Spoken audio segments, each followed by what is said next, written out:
communities implemented emergency protocols and prepared backup generation and response crews. The security forces, the JDF and the JCF, were placed on heightened readiness to support rescue, maintain order, and assist local authorities. Simultaneously, the government engaged the food, fuel, and transportation sectors to safeguard supply chains, while the Fair Trading Commission and... It's the final game, folks. This one wins the series.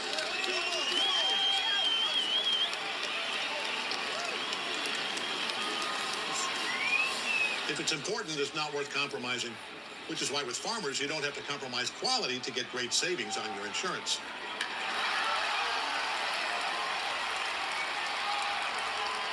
Here, take mine. We are farmers. Bum, bum, bum, bum, bum, bum.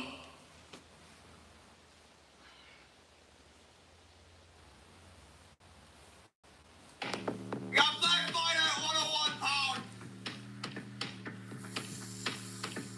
State of readiness to safeguard our people and enable a rapid transition to relief and recovery.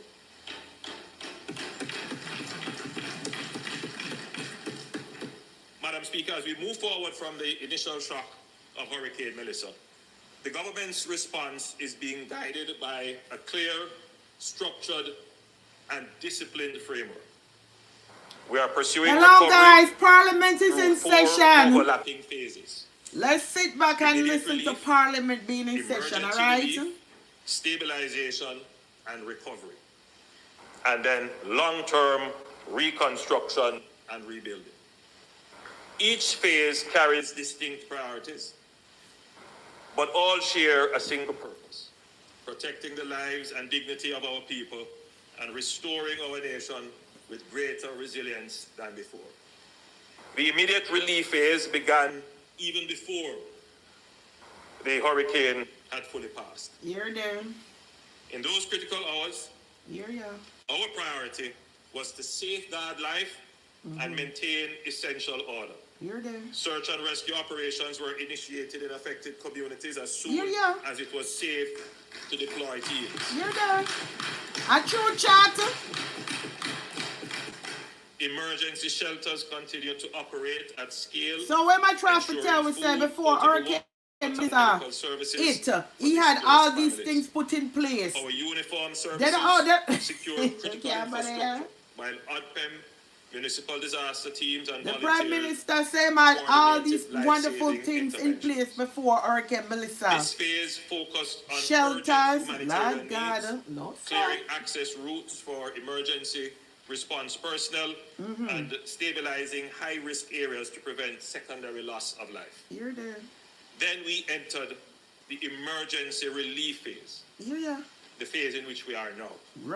This phase includes clearing and reopening primary road corridors, accelerating the restoration of power and water systems, and expanding mobile and community-level distribution of relief supplies. We have also mobilized medical outreach to shelters and affected districts, while ensuring psychosocial support for children, elderly persons, and vulnerable families.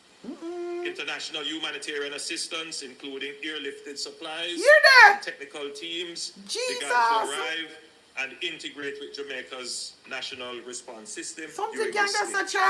The central aim of this phase is to relieve suffering, re-establish safe access to communities, and stabilize essential services. I always say sound good, but this is not what has been happening though. Stabilization and recovery phase, which focuses on helping families and businesses regain a sense of normalcy and restoring the foundations of daily life.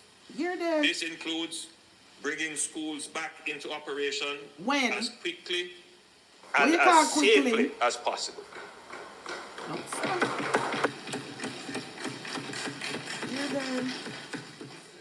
Providing targeted support come on, chat. Let's all listen. Businesses and farmers. Restoring public transportation routes.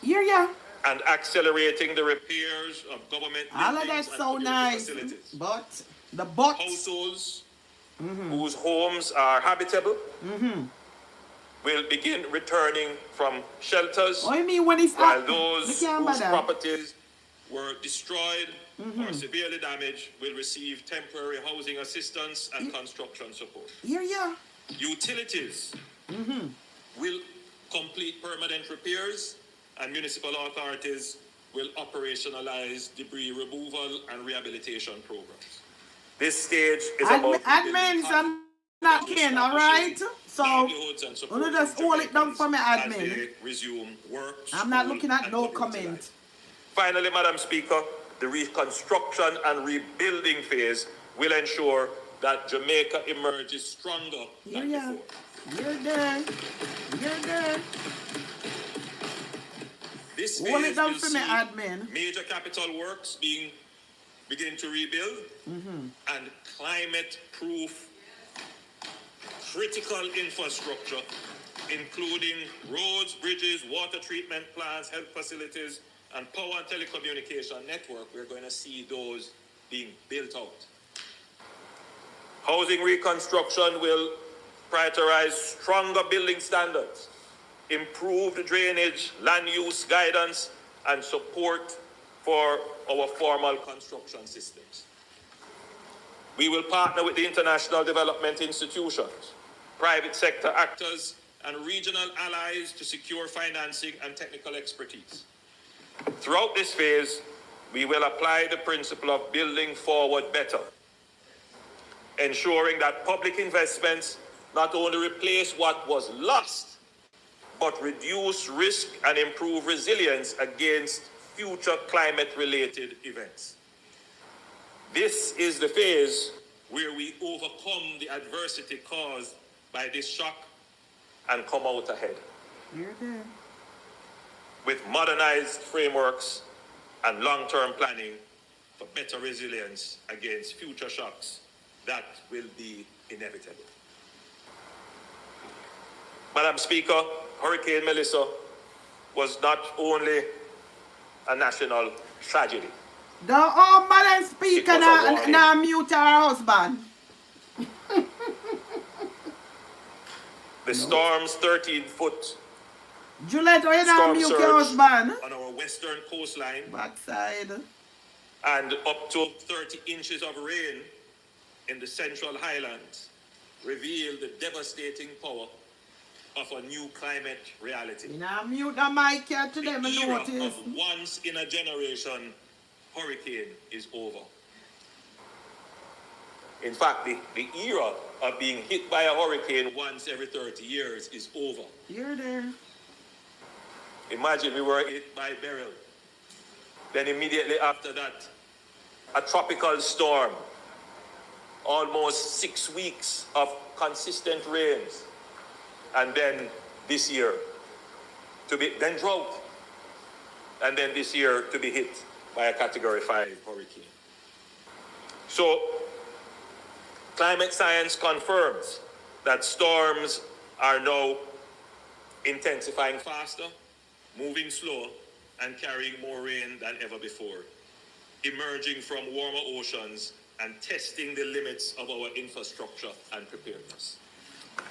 The combination of wind, storm surge, and rain, as we saw with Melissa, creates cascading failures of infrastructure that storm scientists call a glimpse into the Caribbean's future.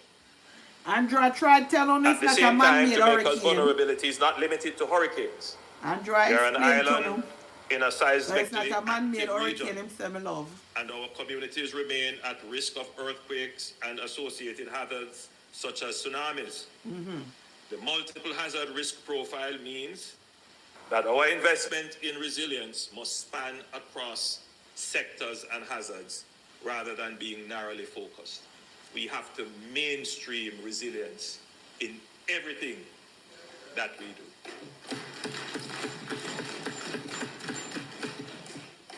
But, Madam Speaker, nature's power does not have to determine our fate.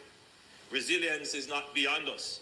It is within our control. Regional experience from the not too distant past is illustrative. Consider the contrast between two earthquakes that occurred in 2010. In Haiti, on January 12th, a magnitude 7 hurricane earthquake occurred. And in Chile, on February 27th, a magnitude 8.8 earthquake occurred. The earthquake in Chile was more powerful, yet it resulted in fewer than 800 deaths. Whereas in Haiti, the earthquake caused over 300,000 fatalities and the near collapse of their infrastructure. What is the difference? What does it reveal? My lovely admins, I cannot look at the comment section. Probably not for today. So I'm asking you guys to hold it down for me. I know you guys will do an awesome job. Institutional preparedness and resource capacity. That is the lesson for Jamaica. Every repaired bridge, re-roofed home, and rebuilt road must be designed for the storms of tomorrow, not the storms of yesterday. You're there. We need to hear how the billions going to be spent. Water systems and power grids must be restored and upgraded to higher standards. Our coastlines strengthened through mangroves, reefs, and natural defenses, and our agriculture sector diversified and climate smart. All of that sound good. You want to hear how the billions are spent to the Jamaican people.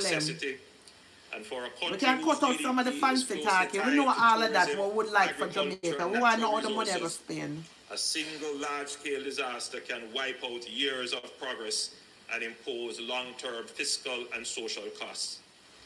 By building better now, we reduce future repair bills, shorten economic downtime, protect lives, and preserve our national development trajectory. Also, Madam Speaker, let me remind all Jamaicans that resilience is not solely the job of the government. It is a national project that requires every community member, every business, every agency, and every parish to participate. Because in a world where storms will become stronger, quicker, and more unpredictable, our greatest defense is preparedness. Madam Speaker, it is clear that Hurricane Melissa will have a profound economic impact on our country. The storm struck the heart of Jamaica's productive belt. It tore through our breadbasket parish of St. Elizabeth. It disrupted our tourism corridor, stretching from Westmoreland through to St. James and into Trelawney and St. Anne. No, and just said it the whole island, sir. Housing, community infrastructure, commercial operations, and public utilities. What it should be said, it hit the whole island, but certain parish was more adversely affected than others. This is not only a humanitarian crisis. It is a shock to livelihoods, incomes, and local economies.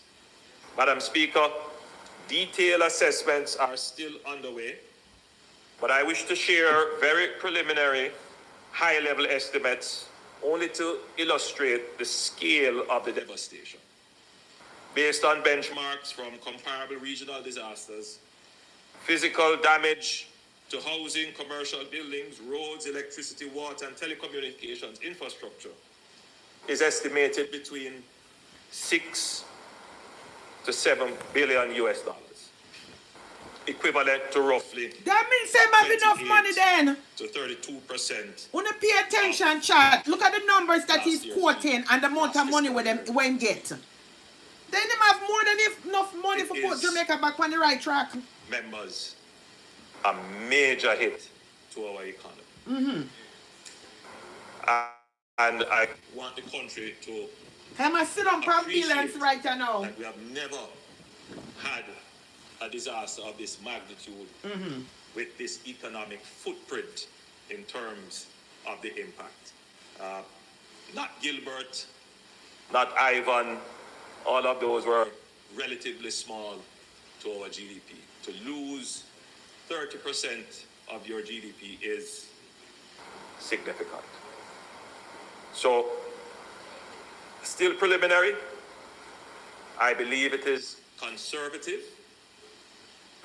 based upon the damage that we have assessed, but the relevant public agencies are doing their assessment in addition to what they have to collate from the private sector. And so I would say in another few weeks we should have what the real figure is, but we can use this as a benchmark based upon what other countries would have been impacted and what we have observed and what has happened to us here in Jamaica with a Category 5 hurricane. We anticipate a temporary slowdown in economic activity, particularly in the most affected parishes. Agricultural output will decline in the short term as farmers replant and livestock operations recover. The tourism sector, while resilient and working swiftly to reopen, will require targeted support to restore capacity and confidence. Small and medium-sized enterprises, especially those in retail, manufacturing and services, and the creative industries, have sustained significant losses and will need liquidity and recovery support to rebuild inventories, repair their facilities, and restart operations. At the same time, supply chains for food, construction materials, and consumer goods are being actively restored, though some market disruption may occur in the immediate weeks ahead. A very preliminary estimate suggests that short-term economic output could decline by 8 to 13%. Madam Speaker, this means that revenues will decline as well as economic activity slows, even as expenditures must increase to finance emergency relief, recovery, and reconstruction. This will place pressure on our fiscal targets. Pressure is a euphemism. As we did during the COVID-19 pandemic, my administration will act responsibly, transparently, and with foresight to protect lives and livelihoods while preserving Jamaica's hard-won macroeconomic stability. In this regard, it will become necessary to activate the lawful provisions under Section 48C of the Financial Administration and Audit Act, which allows for the temporary suspension of the fiscal rules in certain circumstances of national emergency or extraordinary economic disruption. We anticipate a rise in the debt to GDP ratio in the short to medium term as resources are channeled into rebuilding and resilience. Yet, Jamaica's record for disciplined fiscal management provides the credibility and space to respond decisively. The sacrifices that we have made and how this government has administered our fiscal affairs would have put us in the best position that this country has ever been to respond to a disaster. Our focus remains clear: to restore livelihoods, protect the vulnerable, and ensure that Jamaica emerges from this crisis stronger, more resilient, and more competitive than before. However, Madam Speaker, it is also important to state that restoring economic activity must proceed alongside relief and restoration efforts. This is not insensitivity, it is necessity. Reviving production, reopening tourism, and restarting commerce are essential to restore incomes, rebuild confidence, and mitigate the wider economic shock. Recovery is not just about clearing debris. It is about getting Jamaicans back to work and our economy back on its feet. We are already activating Mr. the fiscal Prime and Minister, we financial want here the money instruments I go spend, available to us the billions. and engaging our international development partners. Lord God, to we know support these things the have to recovery be effort. done. Come tell me about the Cash flow money. support to households, Jamaican people emergency need it social now. programs, No. concessional financing, and targeted industry assistance will form part of a responsible and disciplined economic response. The Ministry of Finance and the Public Service will bring further details to this Honourable House as assessments are completed and funding packages finalised with our multilateral and bilateral partners. On a notice, how should I interrupt the mic? Make we see how she will behave now with the other people. That Speaker of the House, I hope you behave just as nice to the other people as you do for your husband. You never mute the mic not one time. So let us see if you're going to be on your best behavior today. Fields destroyed in St. Elizabeth, in Manchester, in Westmoreland, must be replaced by fields brought into production in St. Thomas, in St. Mary, in Clarendon, in St. Catherine. All over Jamaica. The other half of the island that is not impacted, we must increase our output. Madam Speaker, this is a good point for me to say that there is a notion emerging that somehow we are getting a lot of aid and there's a lot of money coming in. Yes, we have made provisions, but all of that is temporary. And at some point, all of that will dry up. And the government must be able to stand on its own 2 feet. Here, there.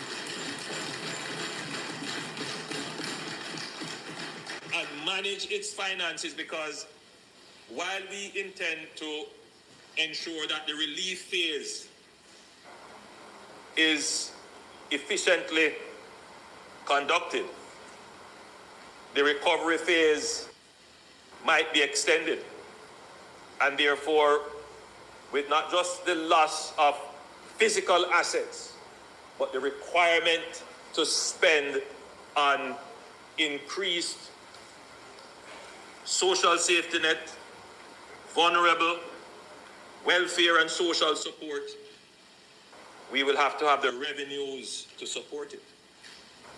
And so I repeat the point, Madam Speaker, that economic recovery is not an insensitivity to human suffering.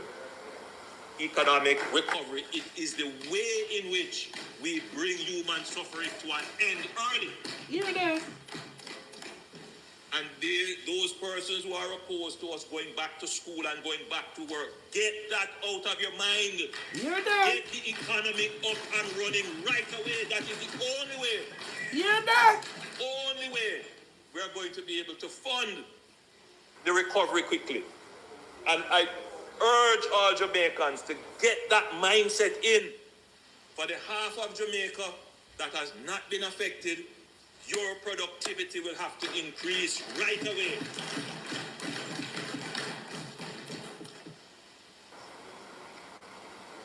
Madam Speaker, Melissa dealt a severe blow to our national road network and public infrastructure.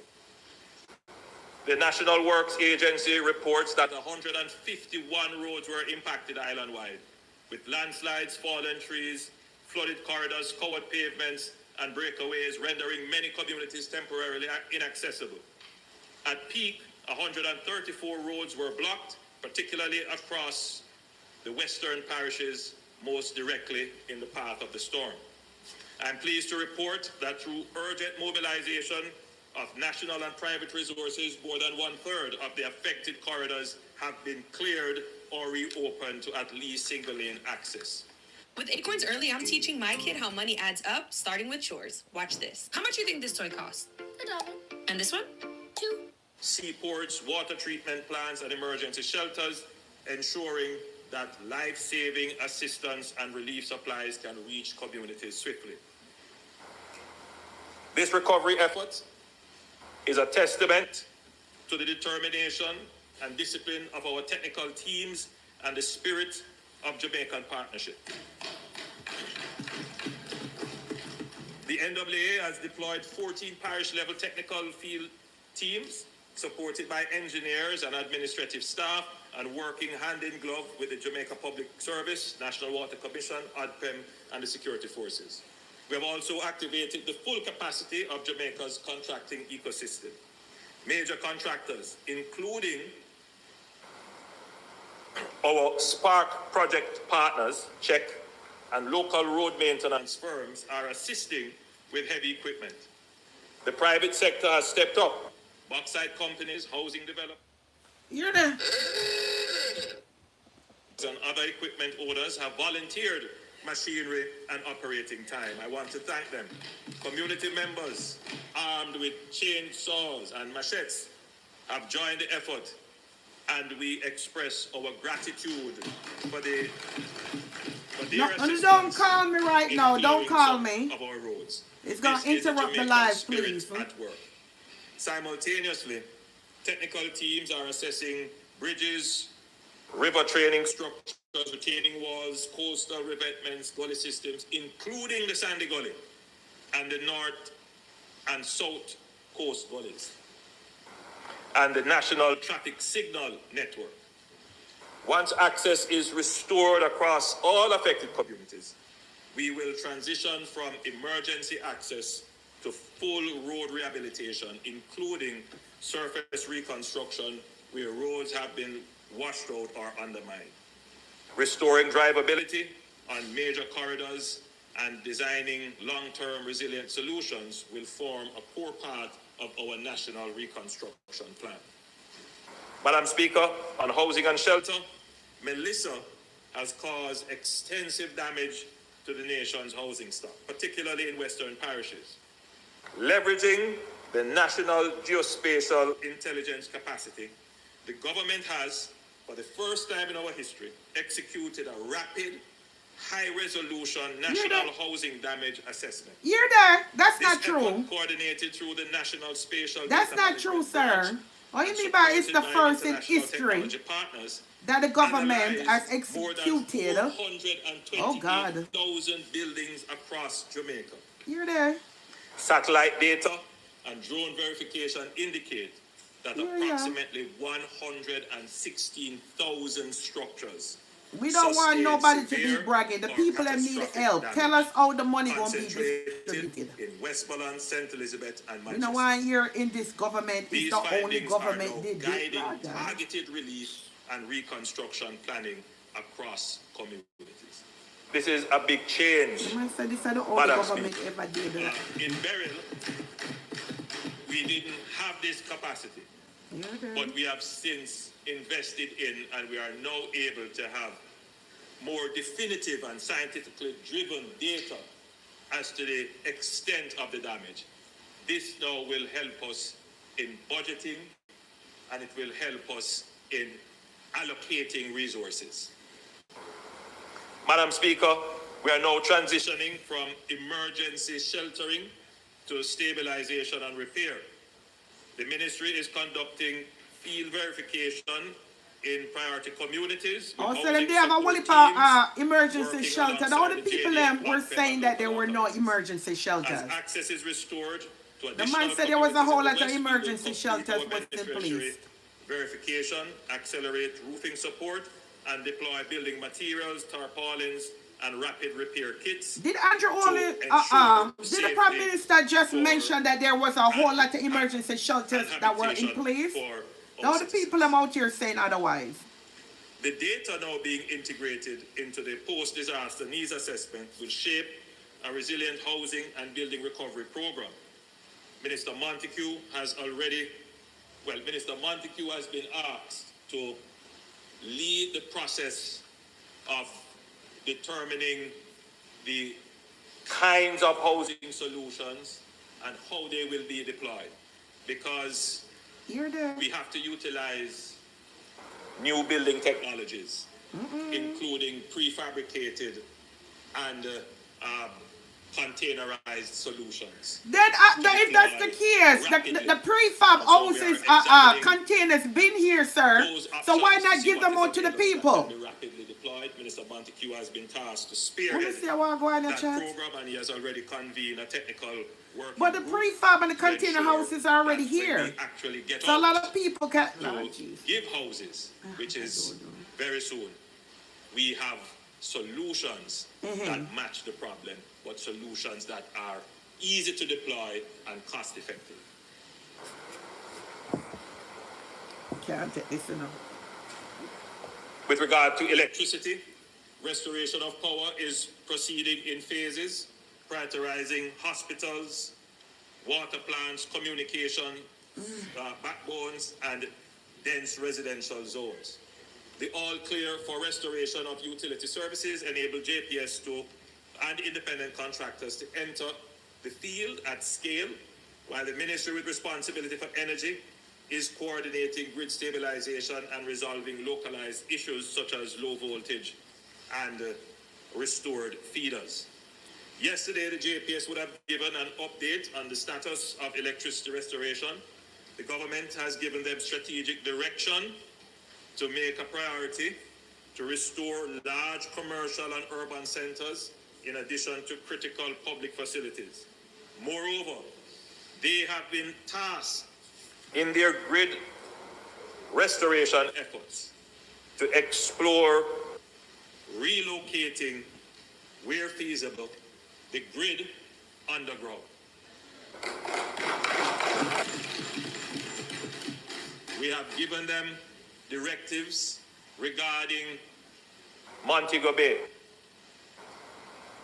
the Elegant Corridor, and the Hip Strip would be two areas where focus should be given to put the grid underground.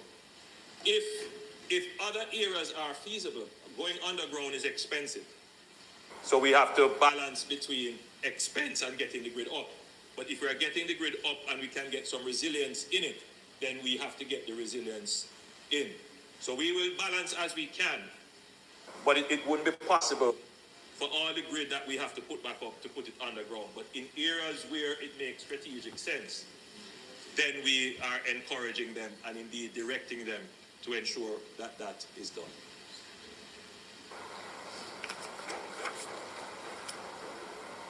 We will continue to update the country on a parish-by-parish basis on re-energization percentages as the network is repaired and rebuilt. Quick word on Petrojam. Petrojam has maintained fuel supply continuity despite flooding at its Montego Bay terminal. The cleanup is complete and structural and electrical assessments are underway before resuming western loading. In the interim, all tanker loading is being conducted through Kingston with extended operating hours to ensure uninterrupted national fuel availability. In terms of water, Madam Speaker, Hurricane Melissa has significantly disrupted water supply across the country, with the operational capacity of the National Water Commission deeply affected by power outages, blocked intakes, turbidity, landslides, and damage to electromechanical systems. Several key NWC offices, including those in Mandeville, Santa Cruz, Bogue, Falmouth, and Morant Bay, have been forced to close due to flooding, structural damage, and loss of access, while others continue to operate under constrained conditions. In total, more than 631 water systems were initially affected island-wide, with western parishes experiencing the most severe disruption as electricity supply remains limited. Supply restoration has been heavily reliant on generator power, where grid access remains unavailable, which means intermittent service in some areas. Even so, progress continues. Approximately 66% of NWC customers now have supply restored, with St. Catherine, St. Thomas achieving restoration rates above 87% and 84% respectively. Also, St. Thomas have water. Has deployed approximately 40 generators to potable water facilities and 8 to wastewater plants, and has supplemented this capacity through private rental arrangements to stabilize service delivery.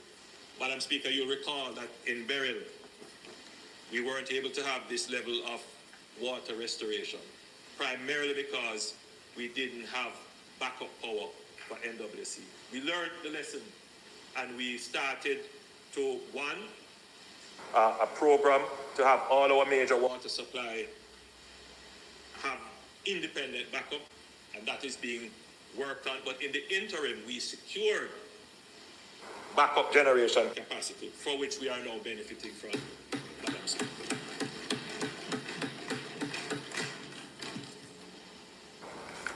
The Minister of Water will give you more details on the recovery. But Madam Speaker, I'm pleased to inform this Honourable House and the people of Jamaica that all members of Parliament will be allocated the following sums for the trucking of water. $2 million to the following constituencies most affected by the hurricane. Wanna listen? Westmoreland, Hanover, St. James, St. Elizabeth, Manchester and Trelawney. So I'm to Portland. 1.5 billion to selected constituencies in the following parishes: St. Catherine, St. Andrew, Clarendon and St. Anne. So I'm to St. Thomas and Portland and St. Catherine. Mr. Prime Minister, what happened to St. Catherine, Portland, St. Mary and St. Thomas? Which the Minister will explain. But, Madam Speaker, we have $1 million to constituencies in the following parishes: in Clarendon, in St. Anne, and in St. Catherine, to certain constituencies. And I won't call out these names. So what I mean by certain constituencies? Well, there's one constituencies. Certain constituency. I will get money. In St. Andrew, Clarendon, and St. Anne, because they are particularly affected. I don't want to go through the detail of calling out each constituency. When I hear what going chat. $1 million for others. Yeah. What can go so? In terms of telecommunications, Madam Speaker, after the all clear, utility crews mounted full field activities with cross-sector coordination to restore poles, repair fiber and power cell sites. When you hear how the billions are going to spend. Nodes and critical government communications are being prioritized in affected town centers. To restore nationwide connectivity, 600 Starlink terminals are being deployed to first responders, government facilities, NGOs, members of Parliament and councillors. Now, Madam Speaker, not all members of Parliament have been provided with Starlink capabilities, but certainly those who are critically affected, like the member from Eastern Westmoreland and Central Westmoreland. And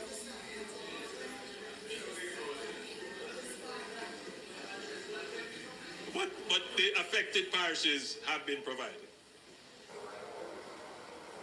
Flow and Digicel continue rapid recovery with up to 86% service restoration reported in some categories. Additional spectrum was allocated to carriers to accelerate repairs. The government will also deploy roving mobile teams. Is that an important service? The government will deploy roving mobile teams with Starlink connectivity and charging stations to affected communities and urban spaces to allow residents to make contact with loved ones or make short, urgent calls.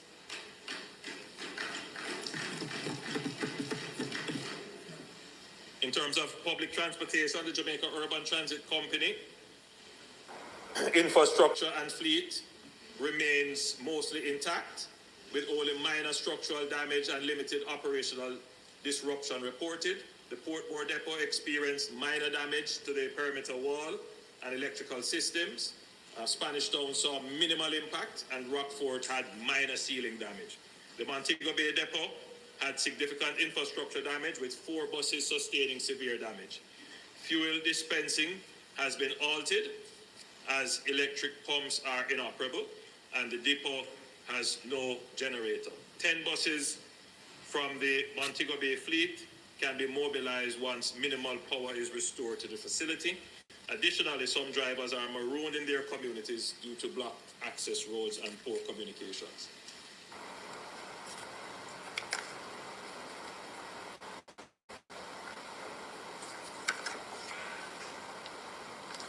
Now, despite infrastructure damage, air navigation services have been fully restored nationwide. Radar and air-to-ground communication have been re-established with support from Airtel.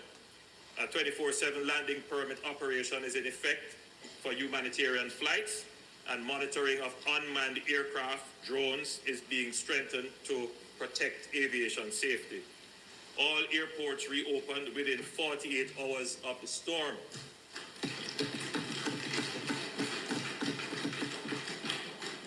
Relief flights began on October 29th, and commercial passenger services resumed on October 30th.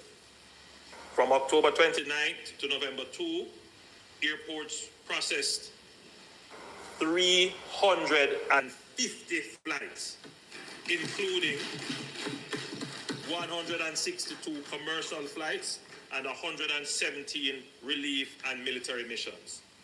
Domestic air drones, including Negril and Tinson Pen, are also operational. I want to spend a little bit of time on public health and our mental health response. Madam Speaker, the health system has been tested in an extraordinary way by Hurricane Melissa.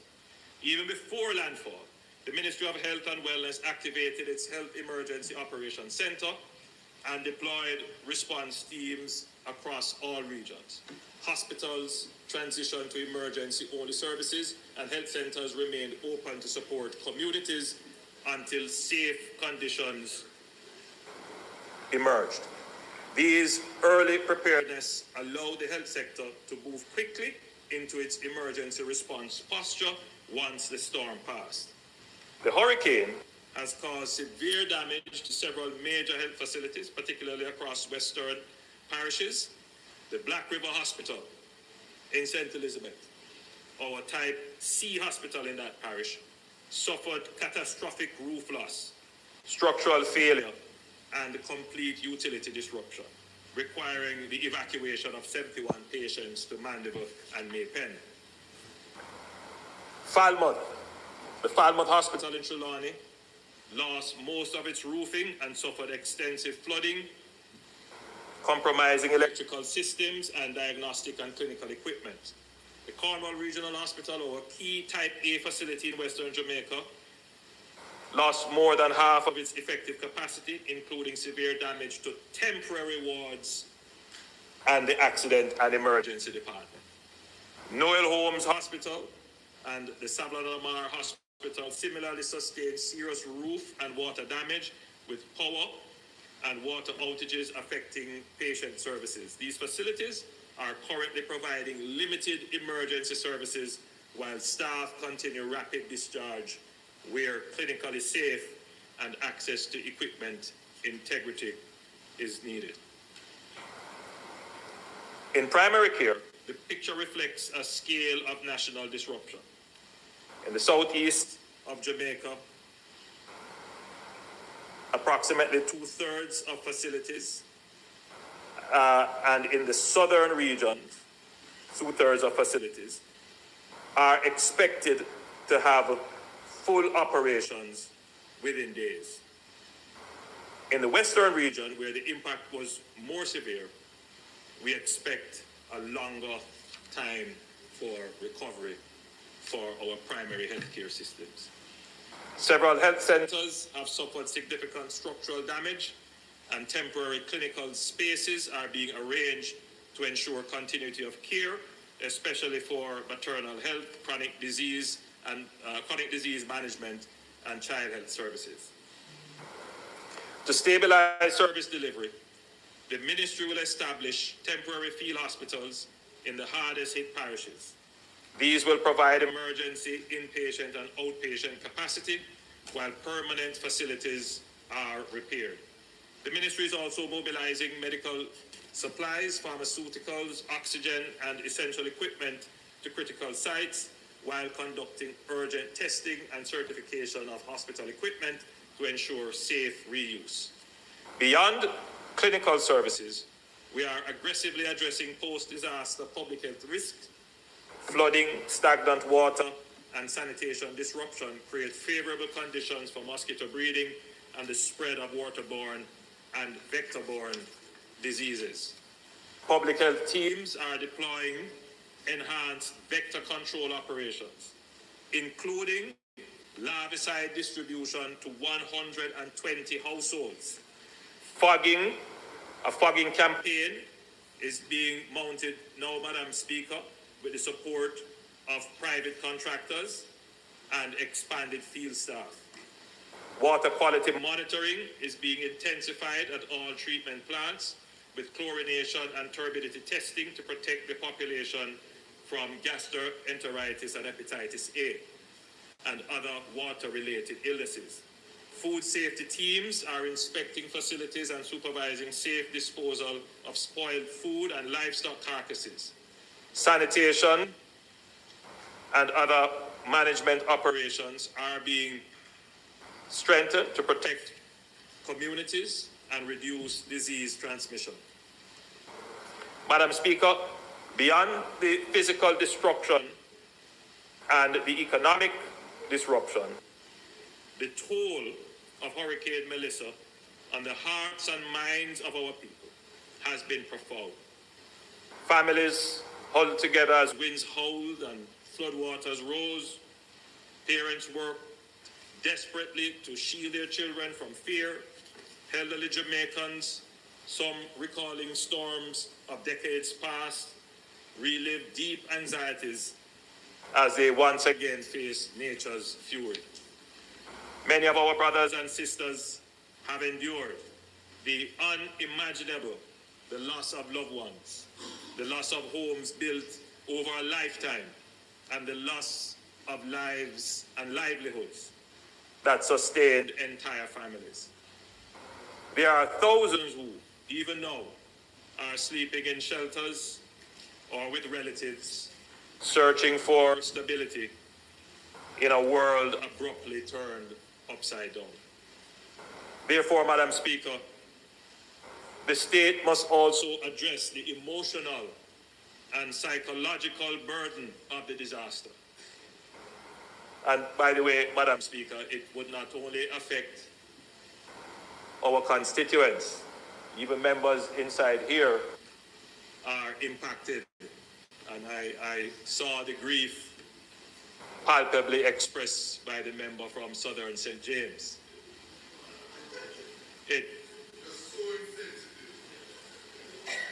It is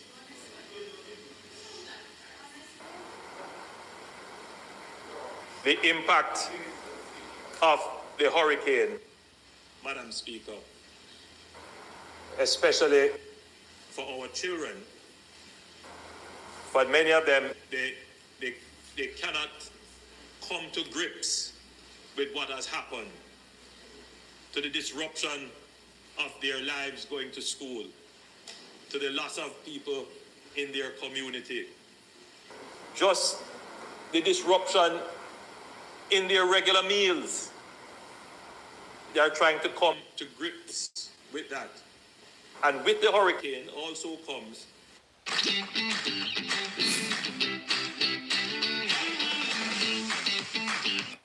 Wayfarer's top 3 game day tips.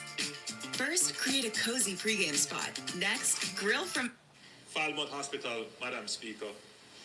That was an issue raised, and I was quite surprised that it was, by someone who was at the hospital, who was brave enough to say, I'm a mental health patient, and it was very important that I got the services here, but we need more mental health services because our people are reacting to this crisis in ways that are becoming antisocial. And therefore, we must pay attention. I want to give the nation the commitment that the Ministry of Health is augmenting its psychosocial and mental health operations as it also seeks to mount its conventional health response. And now is a good time, Madam Speaker, to call for volunteers who are trained in this regard to reach out to the Ministry of Health, because we simply would not have enough trained professionals on staff to mount the kinds of response that would be necessary.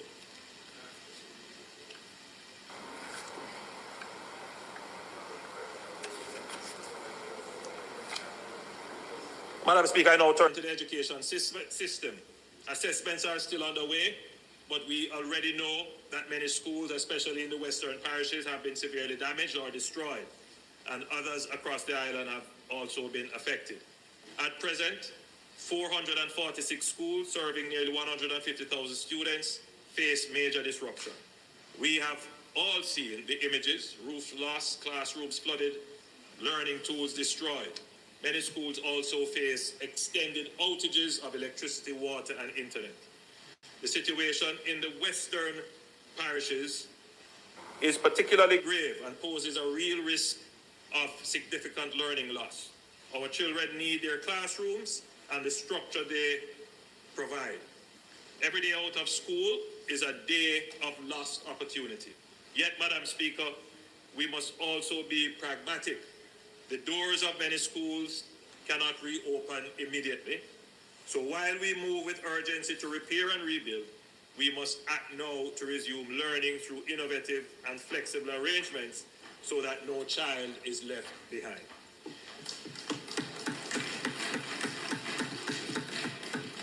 After Hurricane Beryl, we responded swiftly, aided by the timing of the summer break.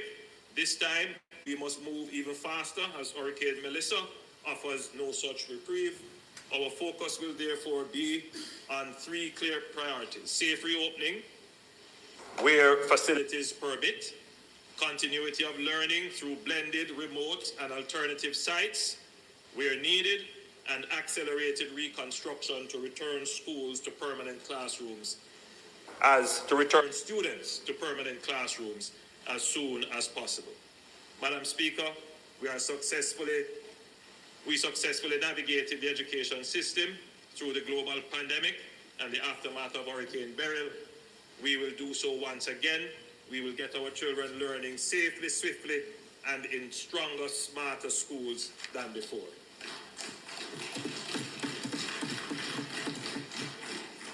At the peak of the emergency, Madam Speaker, approximately 15,000 Jamaicans were accommodated in official shelters. Shelters will remain open as long as needed, with food, water, medical support, and psychological services will be provided through the Ministry of Labour and Social Security and the Ministry of Local Government.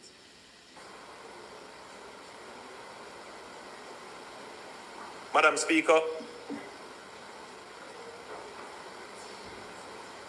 specifically in relation to marooned communities, of which there are likely in excess of 30 marooned communities, the JDF is in the process, or has already established, 22 humanitarian assistance and disaster relief outposts in the following areas: in St. Elizabeth, Burnt Savannah, Newmarket, Springfield, Burnt Savannah. Well, but there's an error on my presentation, nevertheless, because they have Savannah Lamar under St. Elizabeth, which of course that's Westmoreland. So that was the error. In Westmoreland, Sav, Darliston, Lennox, Bigwood, Bluefields, Betheltown, Amity, Beeson Spring, Patch Valley, Frome, Roaring River, Content, Glenbrook, Reno, Catadupa. I hope I've gotten all those names correctly, and all the members. Catadupa is St. James, South St. James. And in Trelawney, Cambridge, South St. James again. Adelphi is you. Adelphi is East Central. Well, they have it, they tag the parishes incorrectly. Maroon Town, where is Wire Fence? South Trelawney, Jackson Town, Falmouth, and Perth. So these are all the communities. I hope the members of Parliament would have noted the establishment of these. They will be establishing more outposts as they are able to stand them up. And the objective is that these will serve as humanitarian bases in what they call a hub and spoke operation. So right now, they were moving humanitarian aid through airlift and other means directly to the various communities. Now the phase that they're transitioning into is to move it to the hub where they can store a lot, they can do 24-hour movement, and then from the hub to all the communities, including communities that are maroon. That way we can scale up rapidly the response to communities that have not yet been serviced. A lot of this is Westmoreland. A lot of what we have said is Westmoreland. Madam Speaker, just quickly on security and order response. The national security architecture for the country has been fully mobilized in the aftermath of Hurricane Melissa. From the earliest moments of this disaster, the Jamaica Defense Force and the Jamaica Constabulary Force have stood at the front line of our national response, upholding order, saving lives, and ensuring that essential relief reaches our people. Their efforts have been heroic, and the nation owes them deep gratitude. The Jamaica Defense Force moved with urgency immediately after the storm's passage. Within hours, troops established a forward disaster relief site at the Luana Community Center near Black River and began clearing block routes, many on foot, to ensure ambulances, utility crews, and relief agencies could reach our most vulnerable communities. Madam Speaker, I think here I should give you and the nation first-hand experience. Madam Speaker, the day immediately after the hurricane's passage, I asked the JDF to facilitate an aerial tour. But I sent my forward team to meet me in Black River. When we landed in Black River, having circled 3 or 4 times to find an appropriate landing site and getting communications, we recognized that the team that we sent could not pass through Holland Bamboo. It was totally blocked. And the JDF, along with residents, came out and they started work. When I returned from that tour, I went to Sav and other areas, went back home. I got a call from one of the officers in charge saying that they were cutting their way up to 4 a.m. the following morning.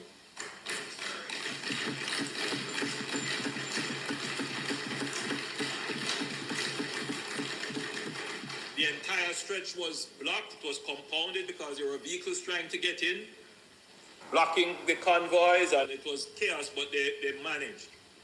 And it is good that we have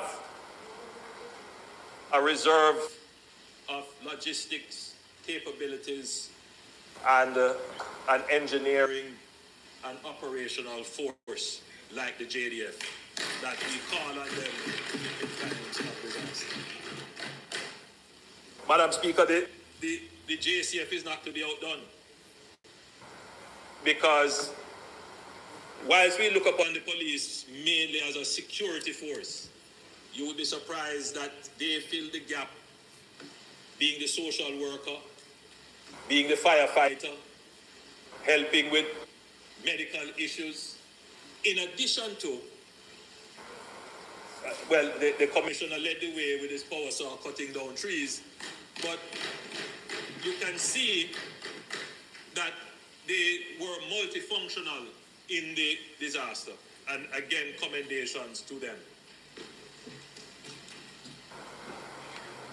So, Madam Speaker, the JDF did suffer some losses, Several bases in the Western Command, including Frome, Paradise Park, Montpelier, and the Black River Coast Guard Station, were severely damaged.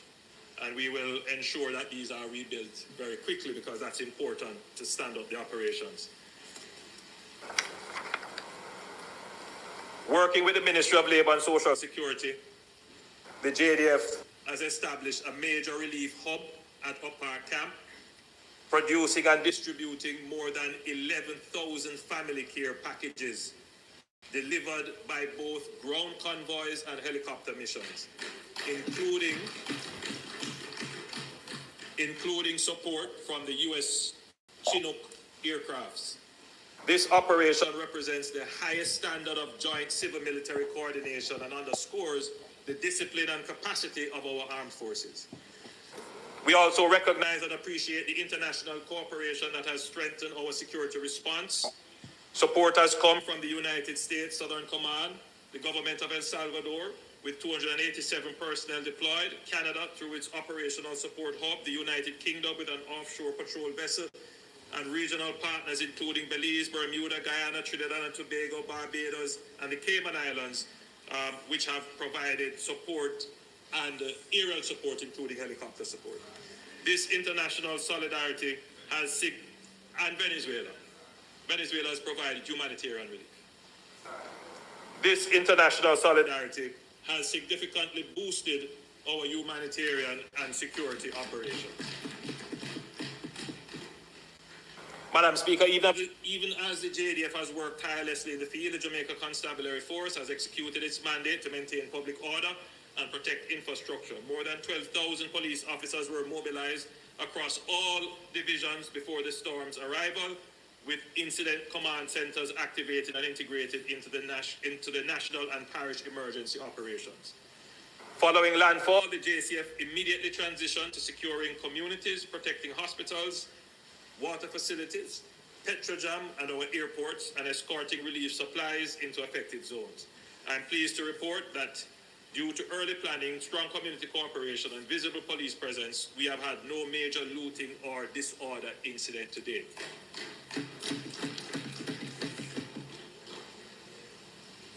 Madam Speaker, I'm aware that there are persons calling for the implementation of emergency measures, states of public emergency or curfews. Madam Speaker, these are being considered, but we are very sensitive to the current situation, and we do not want to impose further hardship on persons by imposing a security measure.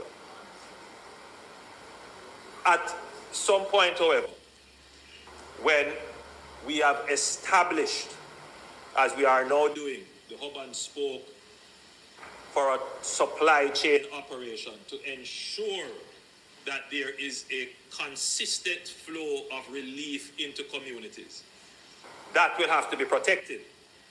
And therefore, we will have to put special measures around the routes that have to be traveled and protecting the areas where they are stored and distributed.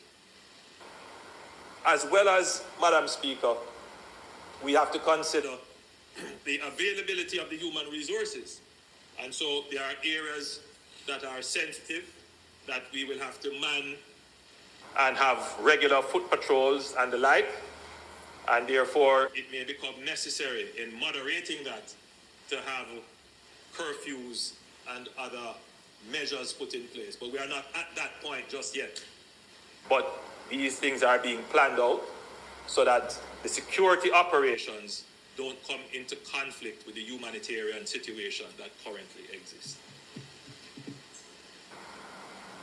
Madam Speaker, the eyes of the world have been on Jamaica as we confronted this ordeal, and the outpouring of solidarity has been extraordinary and deeply moving. The generosity shown to us reflects Jamaica's high standing and goodwill on the global stage. Even before Hurricane Melissa's landfall. Messages of support and offers of assistance came from every region of the world. Since then, our relief efforts have been fortified by early and tangible aid from bilateral partners, regional international organizations, non-governmental organizations, and the Jamaican diaspora. We are especially grateful for the outreach of His Majesty the King, the United Nations Secretary General, and many other heads of government who have conveyed their solidarity with Jamaica. We extend heartfelt thanks to our CARICOM brothers and sisters and regional agencies such as SEDIMA, CARFA, and the Caribbean Development Bank for their immediate engagement. Our bilateral partners from Belgium, Canada, Colombia, El Salvador, Venezuela, the European Union, the Dominican Republic, France, Germany, Luxembourg, India, Mexico, the Netherlands, Peru, Spain, the United Kingdom, the United States. A list that is, I have not exhausted.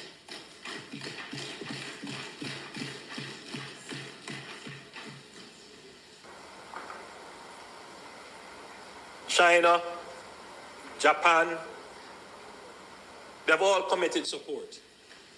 And, Madam Speaker, what we have to do, in addition to the NGOs, which I haven't even mentioned, there's so many of them, but permit me to say the World Central Kitchen, Doctors Without Borders, Global Empowerment Mission, we call them GEM, Direct Relief, Samaritans First.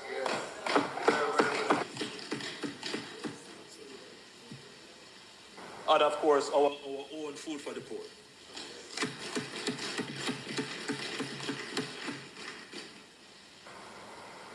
Madam Speaker, on our supportjamaica.gov.jm, which was built in record time by the Amber Group, which is the central hub for donations to Jamaica from the diaspora and the world.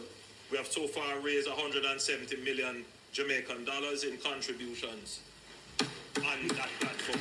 You're there. And I encourage Jamaicans and our friends all over the world to give. Supportjamaica.gov.jm. All contributions go centrally to ADPEM, which is the government's official disaster management agency.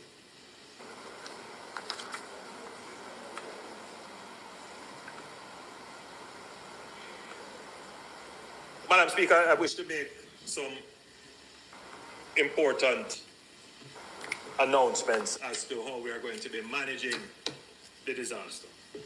Madam Speaker, the Office of Disaster Preparedness and Emergency Management, ADPEM. To all the people watching on the live, can you please like up the live for me? I would appreciate it. Please send time. Work with all the critical agencies. Come on, my lovely people watching. Sector, international aid like up the live for me, and please. multiple governments. It is, however, clear that the response to Hurricane Melissa will require significant logistics experience. It will also require significant coordination. The Jamaica Defense Force is currently assisting with the logistics support to both ADPEM and the Ministry of Labour and Social Security, especially given the fact that many communities are situated in difficult terrain and several have been marooned. Given the nature of the response needed for the current relief effort and the coming reconstruction effort, it is important that ADPEM and the JDF have even greater levels of collaboration. As such, effective immediately, the Office of Disaster Preparedness and Emergency Management, ADPEM, is reassigned to the Office of the Prime Minister to strengthen logistical collaboration with the Jamaica Defense Force. Madam Speaker, the Jamaica Defense Force is already under the Office of the Prime Minister. Madam Speaker, this move will ensure that the relief effort is well coordinated and coordinated across government. The best place to achieve that, given the nature of the crisis and the speed with which we want the recovery, is for it to be centrally positioned in the office of the Prime Minister, which is what the office of the Prime Minister does. It coordinates all the entities.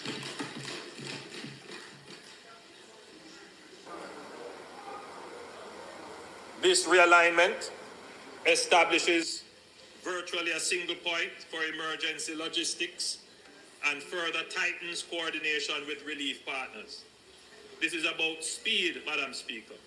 The new arrangement will accelerate the distribution of relief supplies in the aftermath of Hurricane Melissa, better serve the most affected communities, and restore normalcy as quickly as possible. Madam Speaker,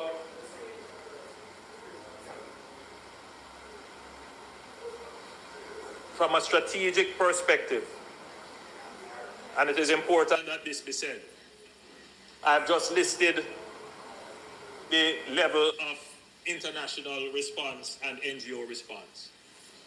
One of the things we don't want to happen is any fumbling. So logistics and coordination is absolutely important.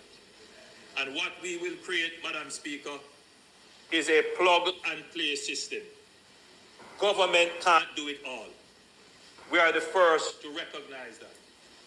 We don't have enough helicopters. We don't have enough social workers. We don't have enough engineers. We don't have enough doctors. But what we want is a coordinated system where all of the goodwill that comes, whilst we get that benefit, but we must get one other thing from that, and that is synergy. And you can only get synergy where the sum of the parts are greater than the whole, when you have coordination. And that is the one thing that this administration has been good at in the management of crises and disasters.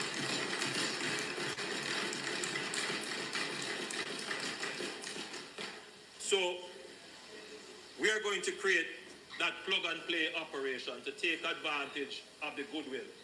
At the end of the day, the people who are giving to Jamaica must say it was worth giving and I will give more.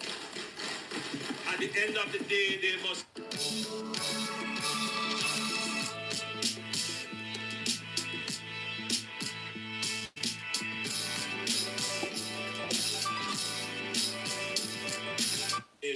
territorialism or corruption. So we are going to make sure that we display to the world a first-class relief and recovery and rebuilding operation.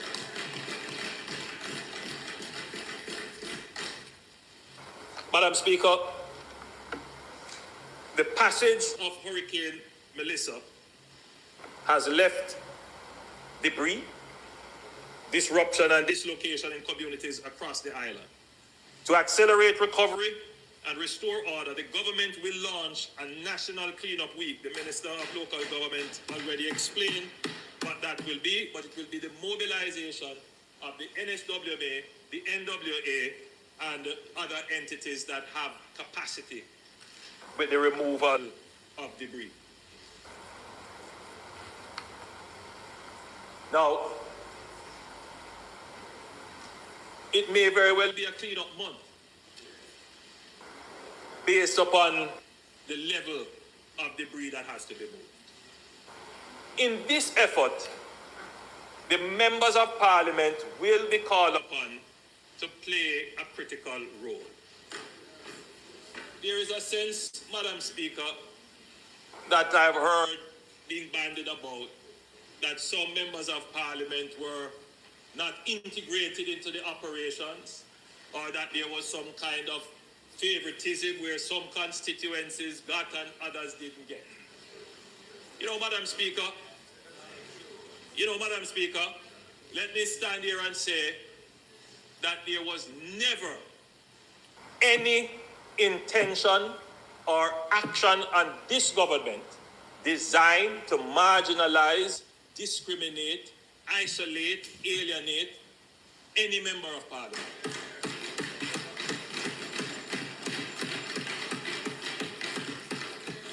And we must dismiss out of hand any argument that would seek to divide this country politically when it comes to the distribution of aid.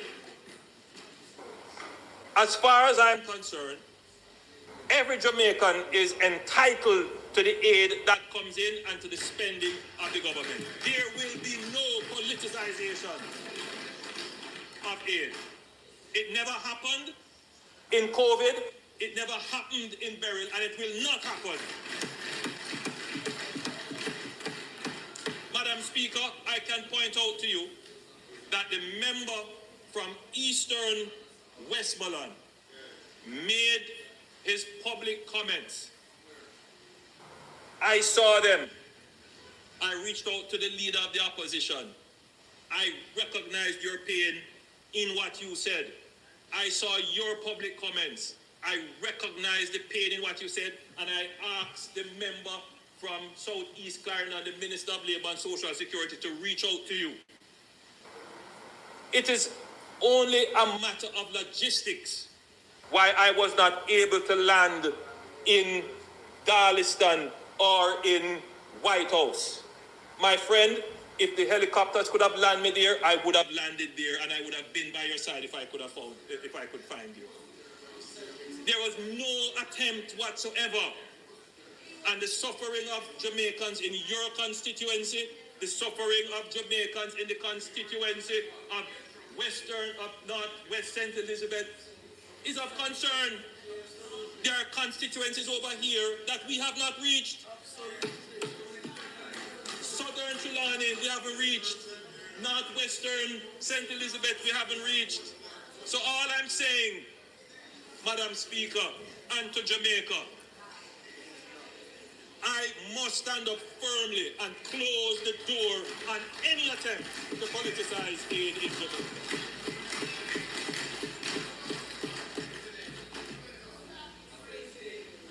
So in the cleanup, Madam Speaker, in the cleanup, where we're going to need the MPs to be active, we're going to need the MPs to be active in mobilization, because we won't have enough people to send into communities to clean up. It will have to be the communities, leader of the opposition, that do the cleanup. You have to mobilize the people. But it is also an opportunity for communities that have not had a chance to earn anything. We're going to try to put together a little stipend. Let me say it's a little stipend. It's not a pay.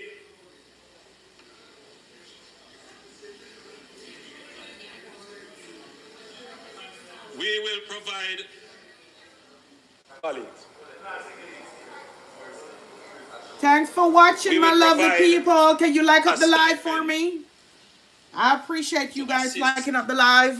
The restart of economic activity through the cleanup. That's small stipend. They will be able to go to the shop if shops are open. They'll get a little cash in hand to restart. That's the objective. But it does require, however, value for money.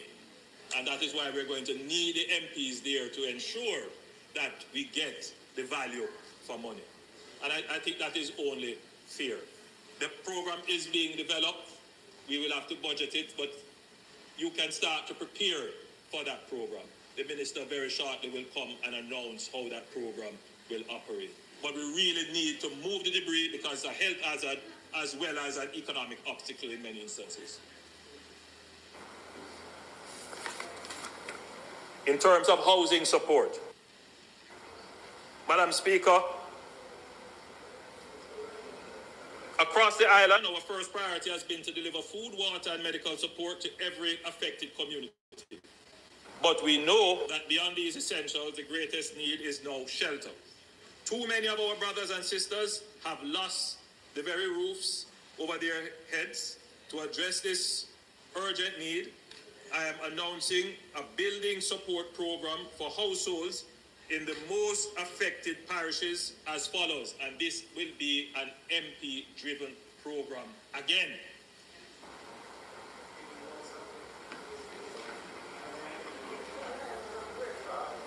St. Elizabeth, Westmoreland, Manchester, Hanover, St. James, Trelawney. $10 million will be allocated to each constituency in those parishes.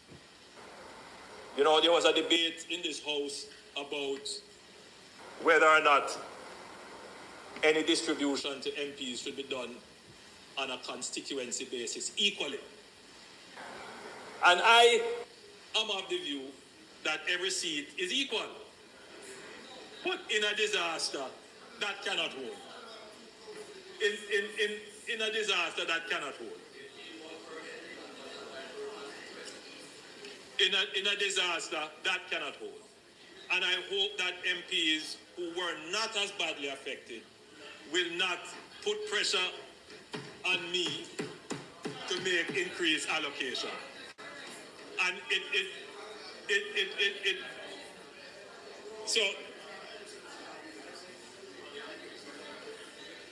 so 10 million to the affected constituencies. Let me repeat: St. Elizabeth, Westmoreland, Manchester, Hanover, St. James, Trelawney. For St. Anne, Manchester, and Clarendon, $5 million will be allocated to each constituency. You're there. For St. Anne, that's Manchester. All. Out of the billions of dollars. They're taking this thing for a joke. Thank you for reminding me. Oh, they're taking this thing for a joke. And these people are suffering. No, it's good. Unless they made an error correctly. That's all? But Out Manchester of really billions of dollars? I will resolve it. No, there might very well be an error in it, but yes, this is not a joke. I mean that Manchester really should be fine. But let me resolve it. Why are they even laughing really like? Listening. I appreciate that. Oh God. All right. I will resolve it. Forgive. There is an error obviously in the speech. I will resolve it.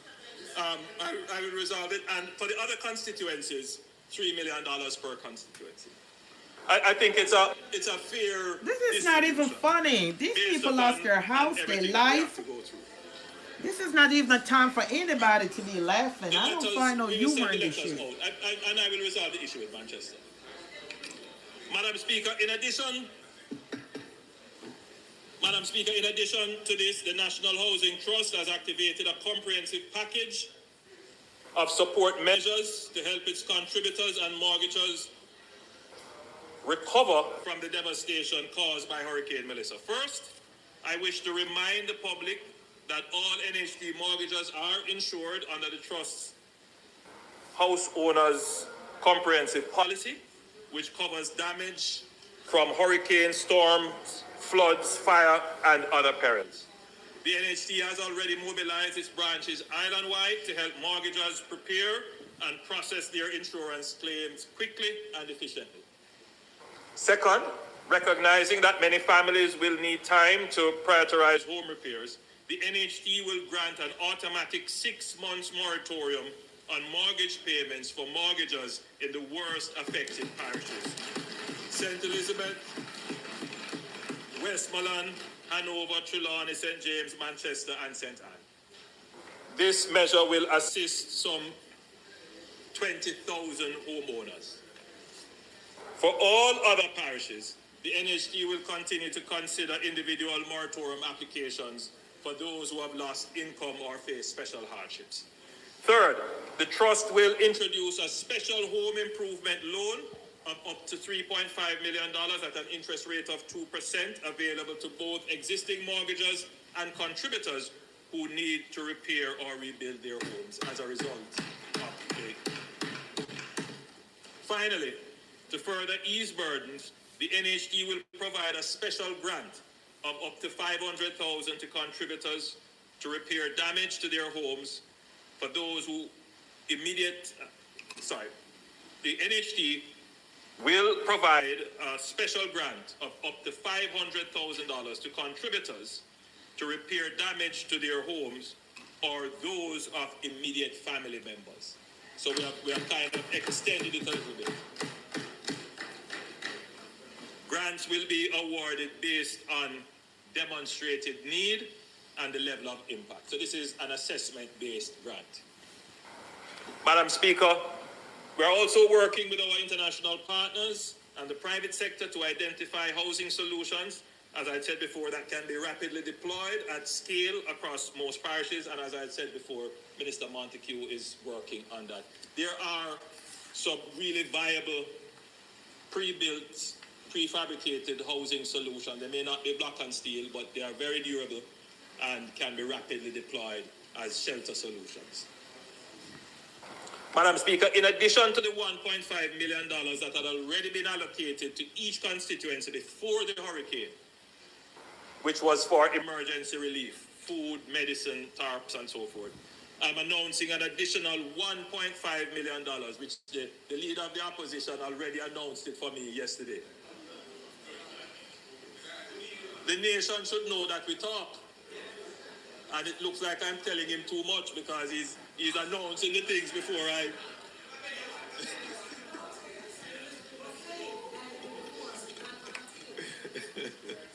But the leader of the opposition correctly got that one. So there will be another 1.5 million for MPs to use for the emergency response. But this one would be now mostly focused on food, medicine.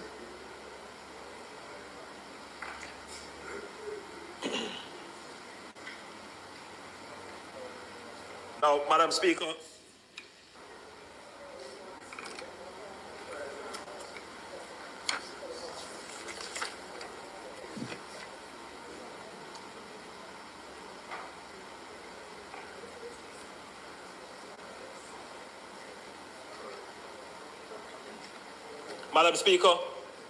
to speed the flow of humanitarian goods, the government had approached customs.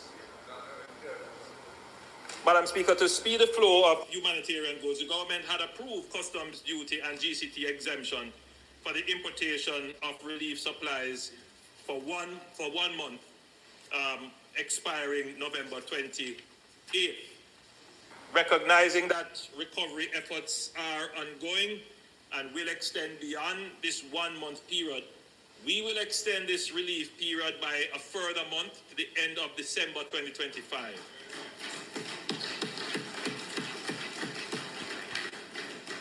This measure will ensure that every shipment of relief supplies can reach our people quickly, efficiently, and without additional financial burden. In addition to the eligible items already announced by the Jamaica Customs, and in consideration of the extent of the damage to the electricity grid in the most affected parishes and projected timelines for complete restoration, I am announcing that persons will be allowed to import Starlink equipment and other such equipment, inverters and solar power equipment, including panels and batteries, free of custom duty and GCT.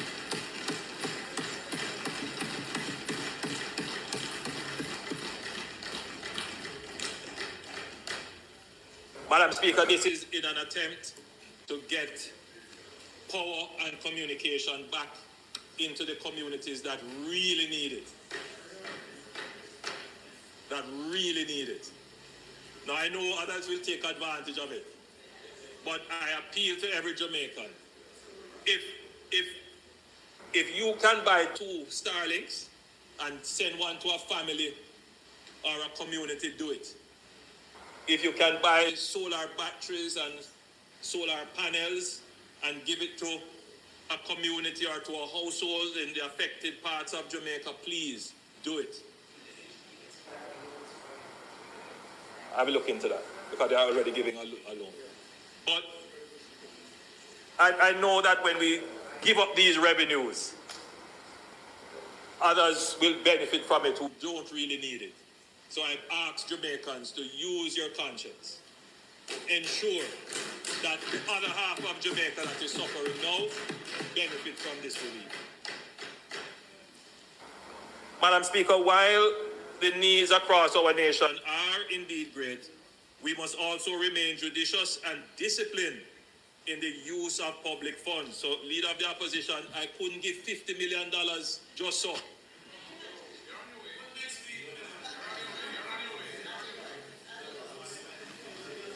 Because, Madam Speaker, we have the bill coming from health. We have the bill coming for cleaning. We have the bill coming for schools. We have the bills coming for JDF and JCF. We have the bill coming for agriculture, for tourism, for water, not to mention the bill for roads. So, Leader of the Opposition, as I say, it sounds good, but it's wishful thinking. We couldn't do it. And the truth is, Leader of the Opposition, we may very well over a period of time do it. But at this present time, we have to literally be very careful with how we spend. You're there. You're there.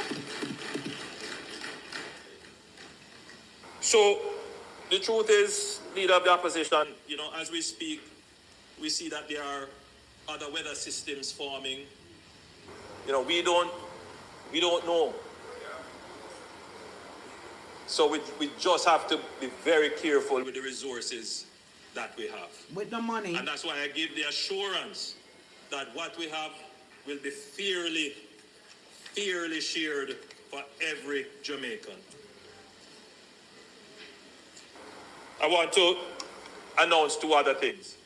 In the COVID pandemic, we established an oversight committee of Parliament to review the work of the Ministry of Health in its operations. We will establish a similar oversight committee of Parliament to review the distribution, welfare, relief operations. I've given a direction to the House Leader to speak with the opposition leader of opposition business to establish that committee, the terms and how it will work. Madam Speaker, it is in the interest of the government to have the highest level of transparency in what we do. There is no victory for JLP communities to have food and PMP communities not. You're there. There is no victory, or vice versa. You're there. None whatsoever. And therefore, so it has become political. Every measure to ensure that whatever is given to us and whatever we spend from our budget, it seems like it's becoming political. Everybody can see it and everyone benefits. So as soon as we meet again by the next Parliament, that committee should be in place. A special joint select committee possibly that will look at the operations. All right? Madam Speaker, in a time of crisis, every Jamaican wants to participate. One of the greatest challenges you face in a time of crisis is to organize goodwill. It is a Leader of the Opposition, it is a real challenge to organize goodwill. Because there are some people who want to come and go on their own. There are some people who are saying, tell me what to do. And there are some who will tell you what to do. And it can become very confusing, bearing in mind that government operates by law and a particular structure. And it is very difficult to get people who have to operate by law to operate outside of that, meaning that you could have people with goodwill coming and say, do that, do this, but the agent who has the legal responsibility say, I can't take an instruction from you, or I have to see something in writing, or it has to go through a process. And so I have had to be spending my time in structuring the cabinet, in structuring how our permanent secretaries and others in government operate, to bear in mind that whilst we have the legal framework, there is an emergency, and therefore we have to operate with more speed and alacrity because there is human suffering that we are trying to minimize. That in itself is a task that the public will never see and probably will not understand. But that is why you have government. That is government business. Government must deal with that. And that is what I have been doing. And yes, we recognize the calls that have been made about establishing that committee or putting that. Of course we know that. We have never operated outside of that framework. We should, however, recognize that the history of our country is that the government does not stand on its own. Never has. Constitutionally, we are probably the only country where the leader of the opposition is entrenched in the Constitution.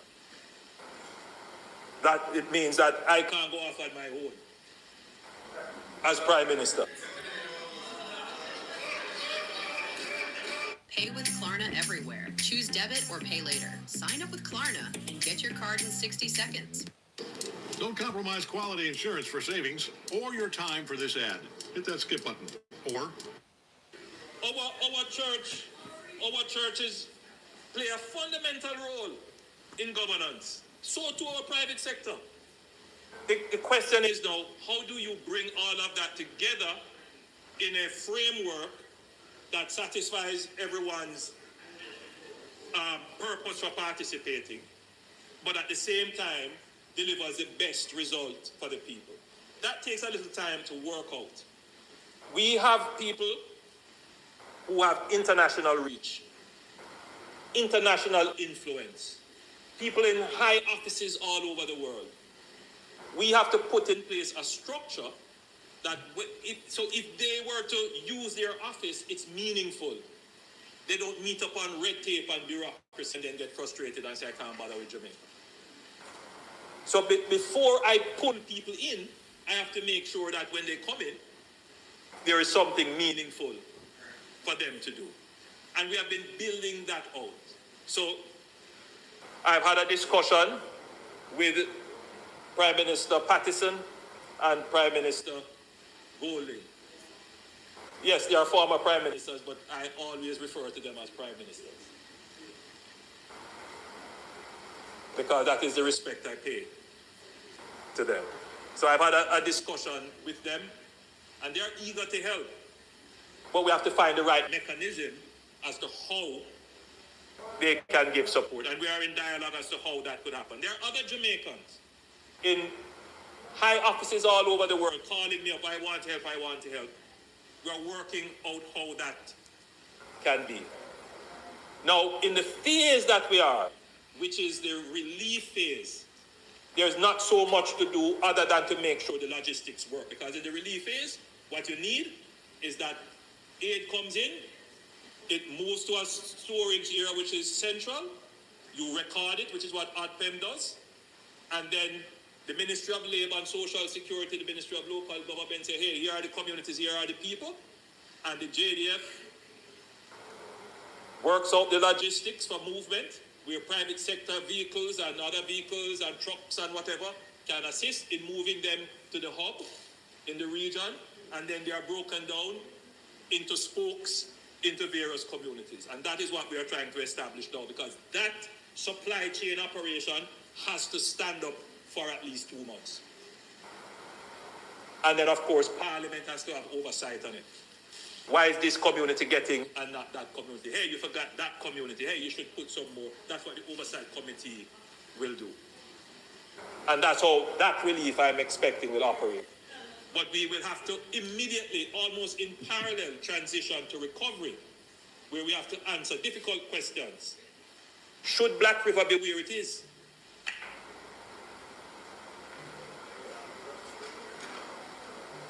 How do we build a resilient town in Black River? What? What are we going to do with Parliment? What? Precisely. What are we going to do with the hospitals? Should we rebuild these hospitals with zinc roofs? And schools. All of these are questions that we have to work out. And there are political issues involved. And so it really does need that kind of senior experienced politicians, statesmen who have been in the system long, who can help that conversation along in order to make these massive changes that are needed to make Jamaica resilient. So as we get into those discussions, you will see the importance of having persons like our statesmen, people of influence and high regard in the society, guiding debate, convening, and giving support. And that is being structured as we speak. This is a crisis, Madam Speaker. And it is one thing that we must never do, is waste a crisis. The other word for crisis is opportunity. And this is an opportunity, Madam Speaker, to make Jamaica stronger.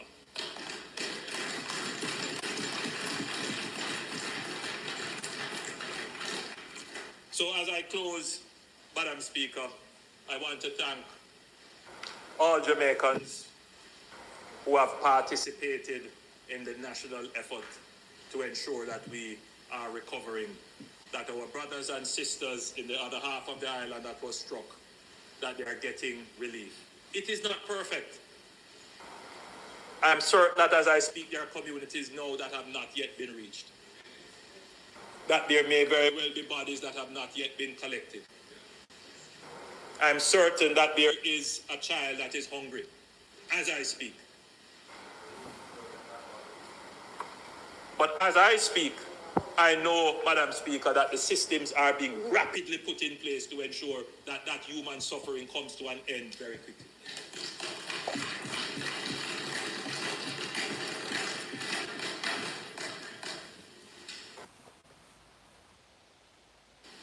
And I know that with unity, togetherness, genuine unity and togetherness, Jamaica will recover and recover stronger. Madam Speaker, there is the National Partnership Council.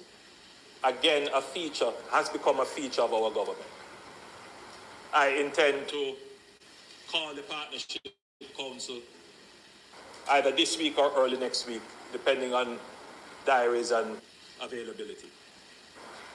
And in that, under that umbrella, we will have the churches and all the other civic organizations to have this discussion around national unity for recovery. And it can't only be a discussion.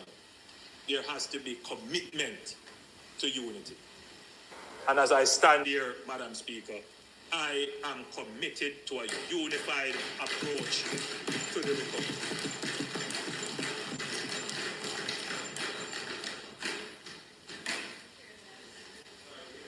So, Madam Speaker, I want to thank the House and thank listeners and thank Jamaicans for paying attention to this presentation.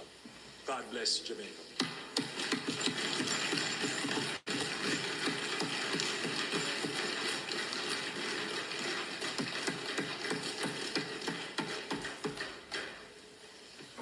Responding will be the leader of the opposition. Prime Minister, could you turn the mics off?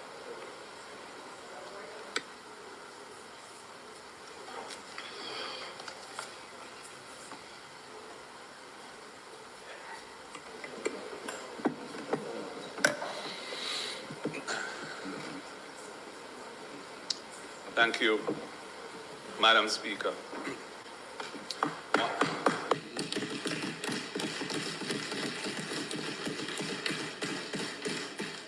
I want to thank the Prime Minister for his presentation today. It covered a great deal of ground and provided useful information as to how we as members of Parliament can expect to operate in the near future, and also the longer-term approach that the government wishes to take in grappling with this catastrophic tragedy that has befallen our nation. I want to also take this opportunity to express my heartfelt condolences to the families and loved ones of all who have perished in this terrible catastrophe, whether in the storm itself or in the aftermath.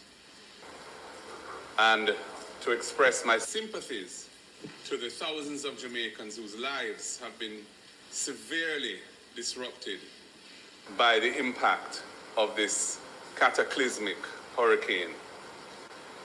Madam Speaker, in this House are many MPs who have been living among the people who are going through this suffering. And there's no doubt that it has been a traumatic and emotional experience for them. I hope that this afternoon you will allow them an opportunity to speak to what they've seen and what their thoughts and feelings are about it, because I think it's very important that they get that opportunity. Many of them have come from far to be here today, and I hope you will indulge them with that. Madam Speaker, we are fortunate, I think, that Kingston and St. Andrew was largely spared from the devastation of this hurricane. It has enabled the government to function. It has enabled Parliament to meet in normal conditions. And it shows the critical importance of being able to function as a government and as political representatives in the aftermath of an event such as this. One can't really imagine how we would be responding were the path of that hurricane to have been one which had visited that kind of destruction on the decision-making nerve center of the country.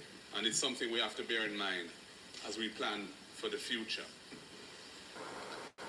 Madam Speaker, I look forward to hearing from the Minister of Finance in due course, hopefully soon, on the financial implications of what has happened, on the layered financing structure that is in place for dealing with natural disasters in Jamaica. We know that the agricultural sector has suffered an immense hit. Farmers have suffered huge losses. And of course, in that regard, it is not limited to just the West. I know that there are farmers in many parts of Jamaica which have suffered major hits, Minister. I'm sure you would agree. And so in how we design relief, we have to take that into account. It is, although the West is devastated and requires utmost care and attention and sympathy and resources and coordination, as you have said, there are many other parts of Jamaica that have also suffered significant damage and losses. And that has to be taken into account as well.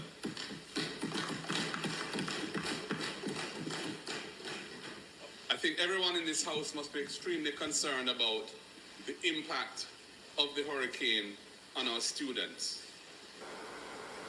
Many schools have been very badly hit, and unfortunately, in those areas, that has also come with the failing of the electricity supply system and internet connectivity. So the option which existed in COVID, where one could rapidly try to transition to online learning and so on, is not readily available as a solution at this time.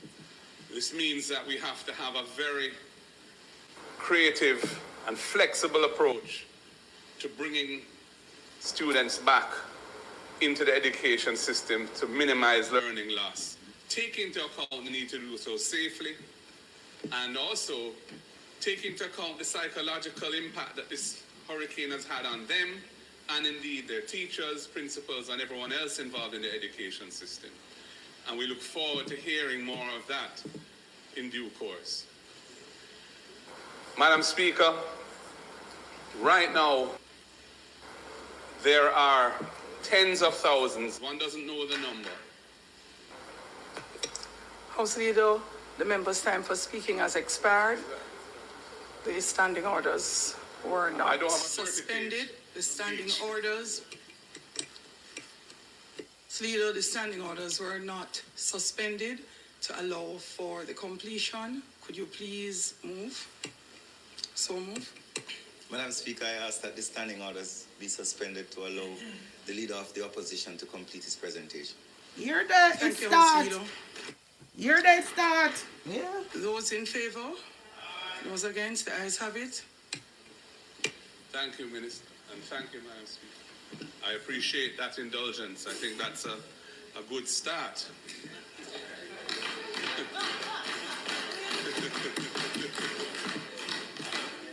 I hope, as I've said, similar indulgences will be afforded my colleagues when their time comes to respond to the Prime Minister's statement.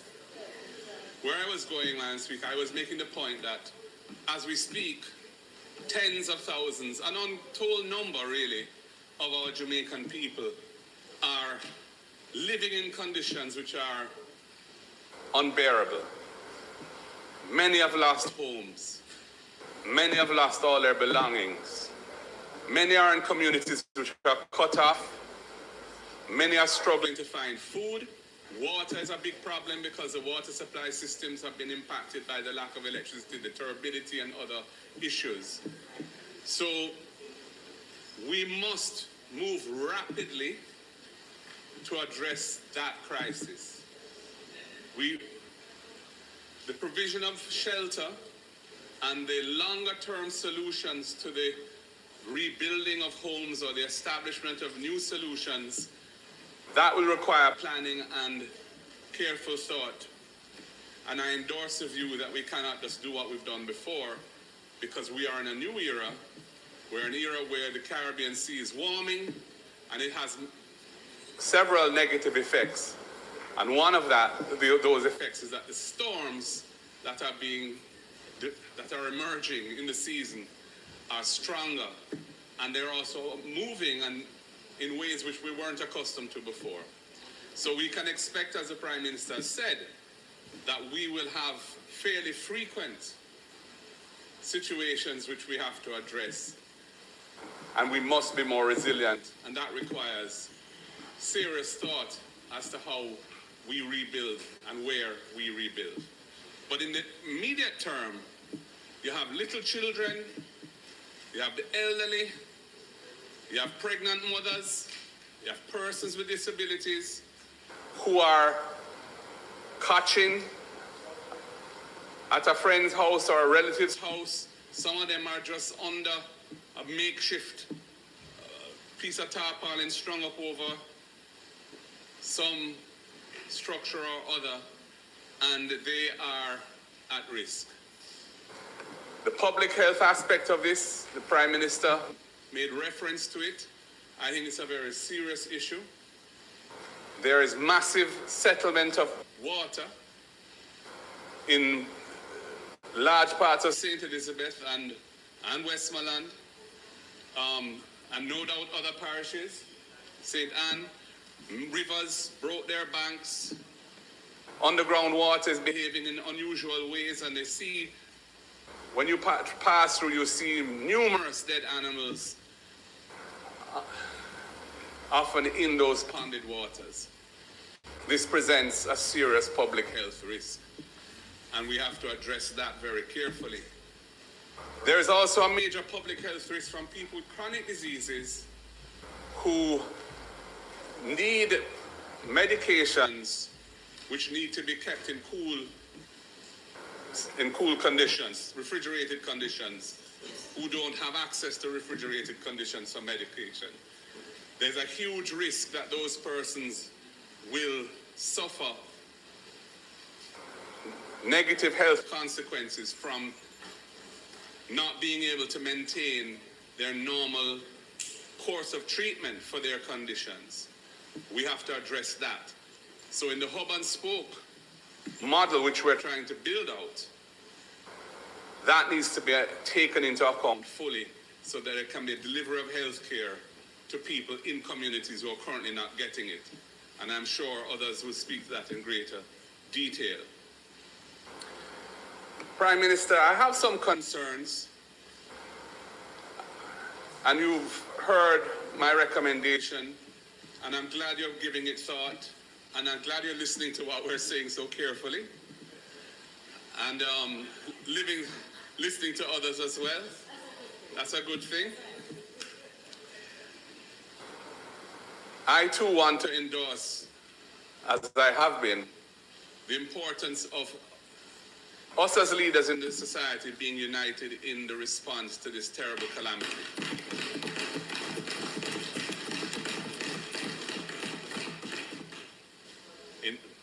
Communities have supporters of both sides who have been impacted by this thing. We are Jamaicans, and we love each other, we love our nation, and we must approach dealing with this with mutual respect, care, and love. And I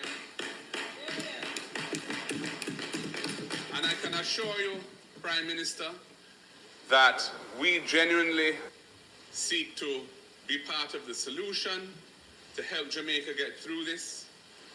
You can count on us cooperating and playing a constructive role to the extent we are afforded the opportunity to do so. And I hope that in the design of the overall mechanism for charting the course forward, for dealing with the rollout of the recovery and reconstruction, that the need for unity, the confidence that will come when people at home and abroad see a united mechanism, a mechanism built on that principle being the way in which it is done. I think that there's a lot to be said for that, and that's why I made the recommendation that I have. One of the concerns I have is currently the command structure is not well understood, if there is one. And I have had to be trying to identify points of entry into the disaster response mechanisms that have been established in order to provide information, vital information, that those who are handling the response need to know in order to respond and deal with these situations quickly. And we need to have clear lines of communication into the chain of command for the different aspects of what is manifesting itself now, so that we know who to approach and how to deal with that. It cannot be ad hoc. It cannot be totally informal. It must be transparent. It must be clear what it is. And there must be accountability for how the resources which are going to be deployed are deployed, so that the people providing those resources, especially persons who are doing it out of the kindness or generosity of their heart and spirit, feel that the sacrifice they are making on behalf of the Jamaican people are sacrifices that were well worth making, and they feel that their sacrifices have been treated with the respect that is due to it, by ensuring that it is used for the desired purpose and for no other purpose.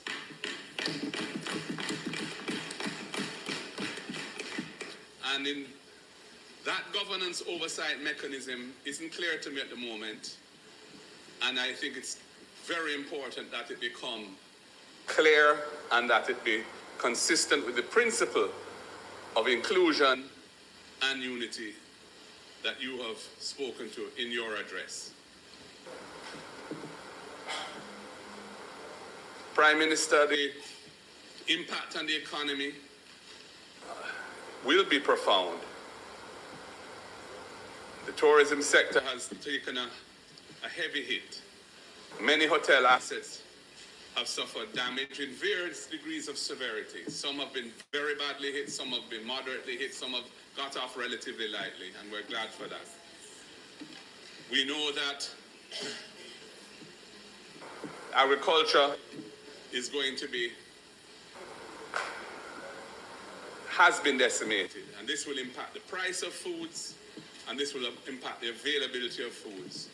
And we need to address food security issues quickly so that our people do not suffer in this time.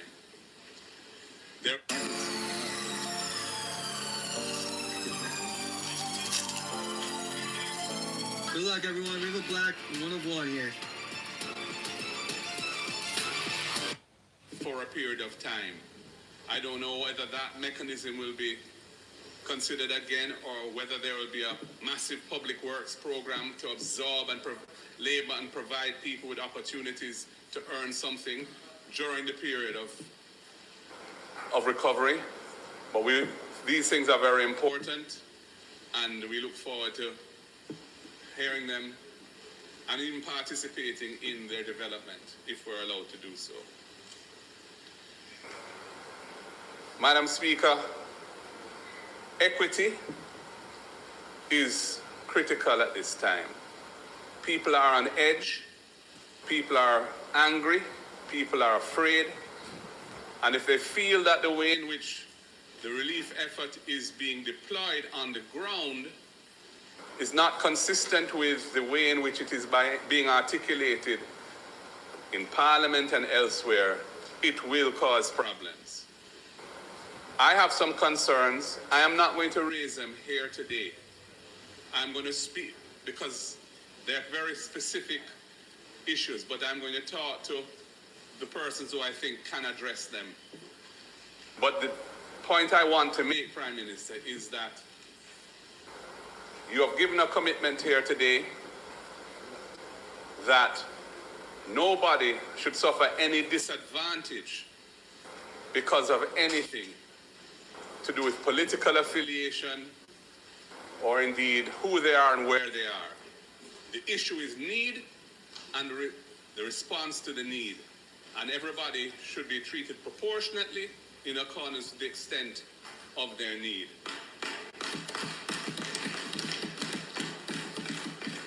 And I would ask every member of this House, every MP who's going to have responsibility for allocations that are being provided to help people to approach it in that way and to ensure that it's based on need and it's not based on whether the person vote for this one or that one.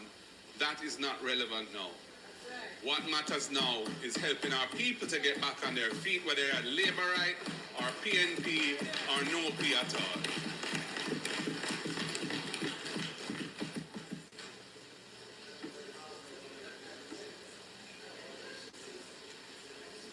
Prime Minister, I agree with the extension of the exemption from customs duty for an additional month to facilitate the tremendous goodwill towards Jamaica being actualized in tangible demonstrations of things coming into the country to help our people.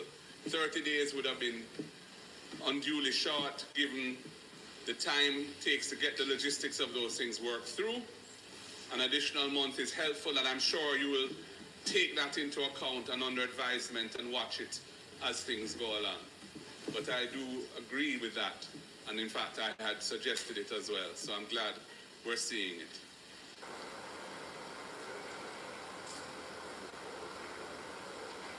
The National Week of the Cleanup Week, like the idea, I think it will help us all pull together. One thing I would say in the design of it, already there are people in my constituency, for example, I'm sure I'm not the only one, who want to go and help in the areas where they're the most need. And I would love if in the National Cleanup Week, we are going to get some allocation for that.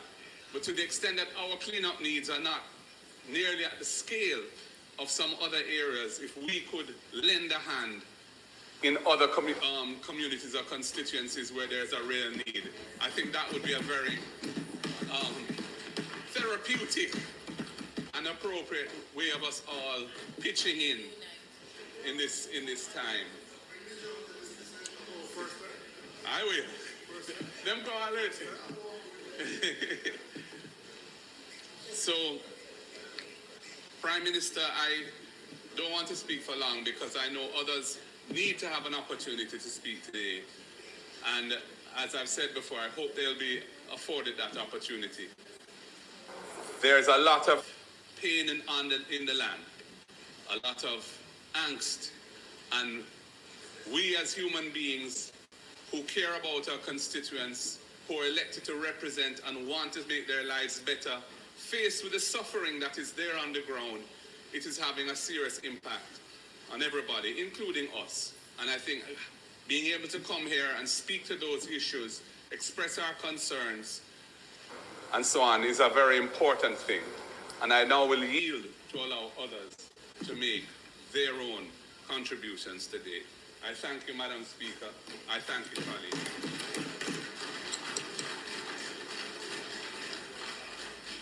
Thank you, Leader of the Opposition. Members, the floor is now open for you to ask questions. Prime Minister, if it so pleases you, we would appreciate your response at the end of all questions. Thank you, Prime Minister. Members?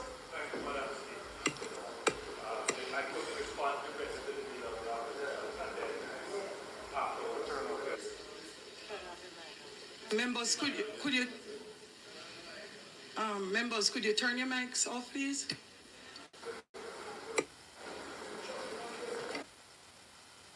Prime Minister, could you turn your mic on, please? No, Prime Minister, just turn your mic on again, please. Thank you. Thank you, Madam Speaker.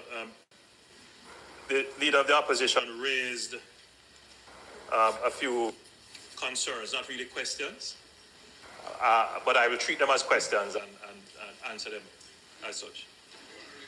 Right, so, but I'll treat them as questions and answer them as such. The concern about health care. The government is taking it seriously. The Minister of Health has brought to Cabinet yesterday a budget for the initial recovery of the healthcare system. We'll make that public very shortly as soon as we have resolved how we're going to fund it. But an important point towards the provision of healthcare. 7 days after the disaster struck, we can report that we have stood up a field hospital in Black River, sponsored by Samaritan's Purse. It is a 30-bed facility with operating theater, ICU, pharmacy. It comes with a helicopter, I gather. It has 60 staff members from the Samaritan's Purse, supported by Jamaican doctors, and they will be able to augment the services that are now very limited from the Black River Hospital for the entire Central District. It is almost as if you have a brand new functioning hospital right there. Of course, it is temporary in infrastructure, but it will provide the service. We will have 4 more deployed around the island in short order, and these will be in the Noel Homes in Hanover, Sav in Westmoreland, and Cornwall Regional. So, and Falmouth, forgive me, and Falmouth, I missed Falmouth. I said 4 and I called 3. So in the most affected areas, we will see a restoration of service delivery in healthcare that will ensure that the worst that we would expect after such a disaster does not materialize. As it relates to management, Leader of the Opposition, you will recall that last year I commissioned a review of our disaster response mechanism, because seeing it firsthand, I was not satisfied with the response. Though we did very well, we were able within 2 weeks to move to the recovery stage and so forth. But, you know, in today's world, everyone expects immediate, instantaneous response. People are not going to take into consideration that, you know, Jamaica is a small country. You know, we don't have enough helicopters. It takes 3 or 4 days for the helicopters from our partners to get here. They're not going to be concerned that the roads are blocked and the equipment mobilization takes some time. When I look at the response of Jamaica relative to other countries that have been impacted by a Category 5, to report what we can report on day 6, which is yesterday.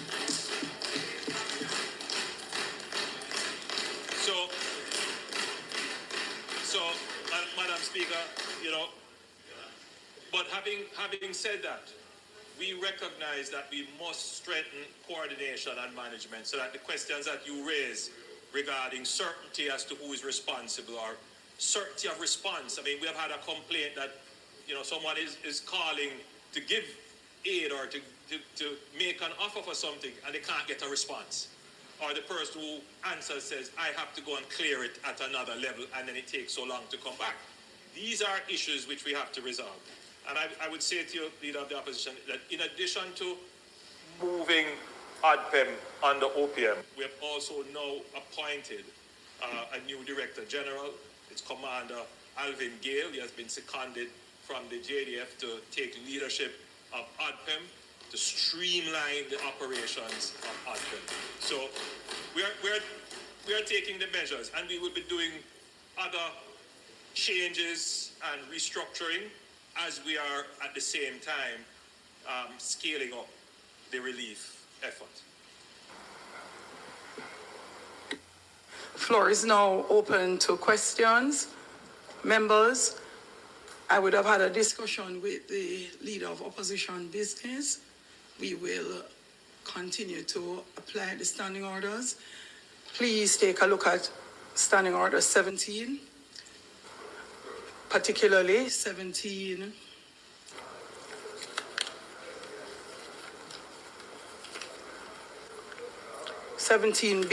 as it relates to Prime Minister's question time and 17C as it relates to Minister's question time. Thanks, members. And this is particularly as it relates to national disasters and matters of national interest. Thank you. First member.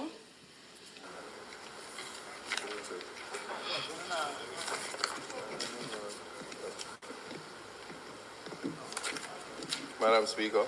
The member from Portland Eastern. I haven't touched your mic, member from Portland Eastern.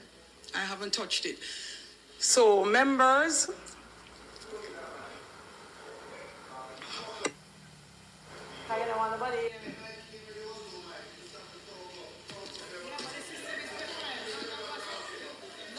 the member from Manchester South.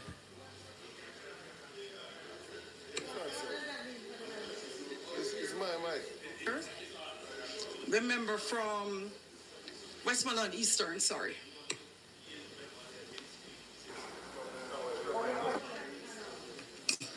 The mic system doesn't allow for any of those arrangements. When I suggested that members,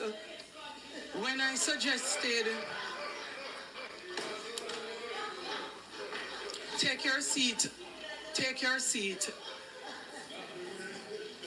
seat, member from Westmoreland Eastern. Members, the first sitting had persons turning on their mics and turning them off like a musical chair. We worked out as a parliament, along with the clerks, a mechanism that we thought would be very efficient. However, persons have raised objections to holding their hand up. If hands are held up and we do not turn on the mic until you're recognized, then it makes it easier if you turn your mic off by accident, to be able to speak next. However, you currently have 4 mics on.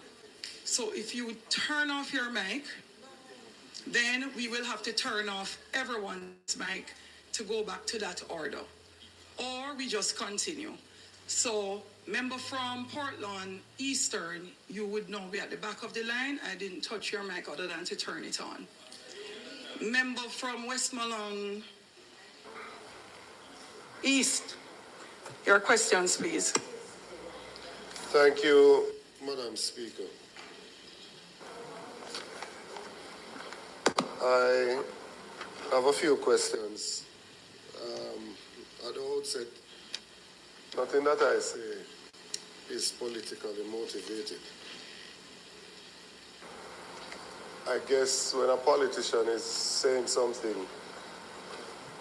people naturally think it's political because it's coming from a politician. Member, just straight to the question.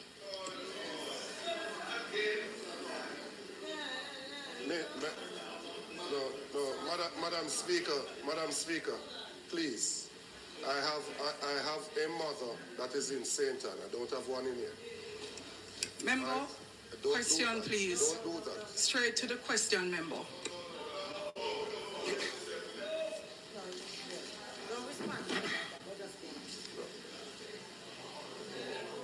I am simply trying to set the context of what I'm saying by saying that nothing that I have to say here is politically motivated. It's a simple point.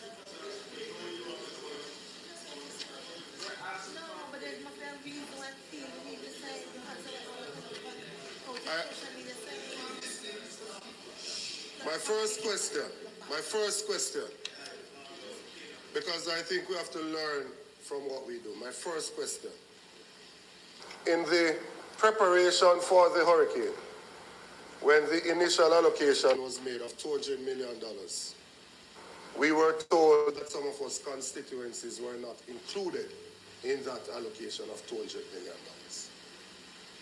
We raised concerns because the system was bigger than the country, several times bigger, and clearly would have affected every parish.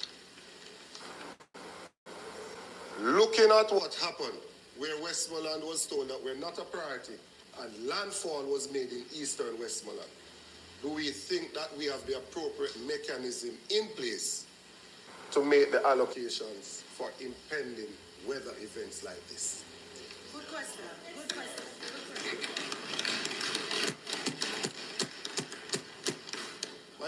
question. My second question. In the lead up again to the hurricane, we were told that the supplies would not get to the shelters until the system started and persons started going to the centers. Do you think that was the appropriate decision, seeing that we were preparing for a Category 5 hurricane, and naturally it would have caused disruption in access to get to the shelters? You could have made my points easier, but since you want to put them as questions, I just put them as questions. Do we have an idea, an accurate count of the number of deaths that have occurred in Jamaica? No. Because based on my count from my own constituency, in the Darliston division, there are 12. In the Leamington division, 4. Betheltown division, 2. And 7 in the White House division, which is giving me 25. So do we have an accurate count as to the number of deaths that have taken place in the country? Do we believe that the response to retrieve the bodies was appropriate? Because we've had funeral homes that had to come for some, and the community members had to bury others in eastern Westmoreland. So do we believe that the response has been adequate to pick up the bodies?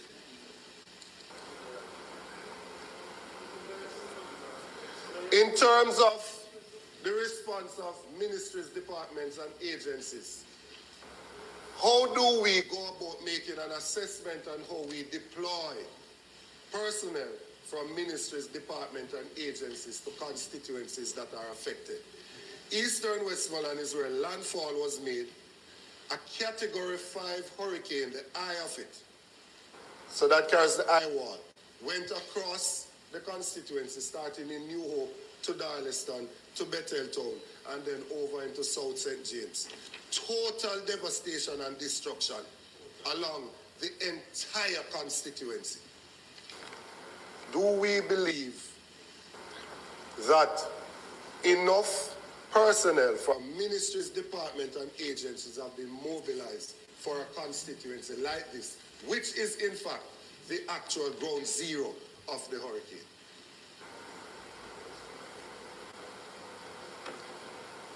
My next question: do we think that the condition that obtains in the shelters currently is adequate? The Maud McLeod shelter in Darleston, the persons there are sleeping on the desk that are within the shelter. Not one mattress is at the facility. Females are there that are having their monthly cycles without any form of supplies being given to that center. 3-month-old baby in the center. Do we think that sufficient work is being done in the centers, in the shelters that currently obtain? There are over, by my estimation, at least 2,000 homes that are flat, not damaged. They are totally destroyed. The foundation is all that you see. Do we think enough is being done to provide shelter, food, and water for those persons who have been displaced?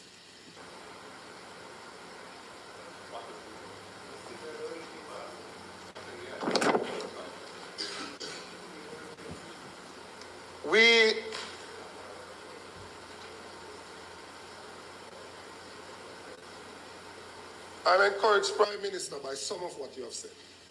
I'm encouraged by some of what you have said. Not being unreasonable, I'm encouraged by some of what you have said.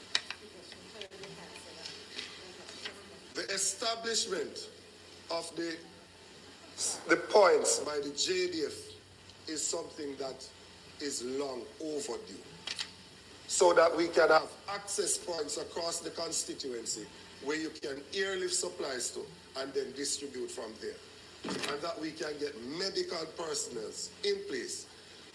The hurricane itself and the destruction that it has caused is a high-stress environment. To be hypertensive, have high blood pressure, and be out of your medication in a high-stress environment is a recipe for disaster. It's a ticking time bomb. So those persons that are within Eastern Westmoreland that needs medical care, the centers have to be set up urgently in a way that the army can mobilize persons to the different communities so they can attend to persons. There are at least 3 communities that are still marooned. And at Grand Gala, we see soldiers rappelling from the helicopters. It can't be just practice. Now is the real thing.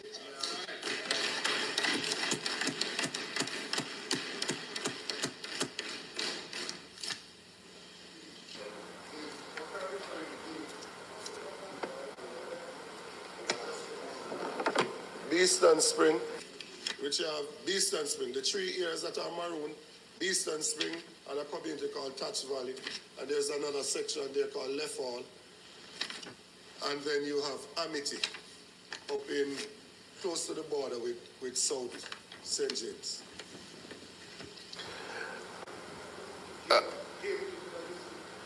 PM, my own assessment, and I'm not a specialist in this, but my own assessment, looking at the damage to the housing stock, is that I believe that the only thing that I see that can quickly deal with it is the containerized housing.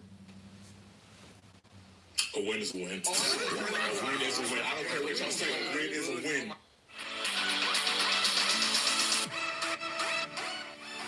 South College because South College... Do you have any more questions? Yes, ma'am. Yes, I do. Okay. Please, yes, member. I do. Yes, I do.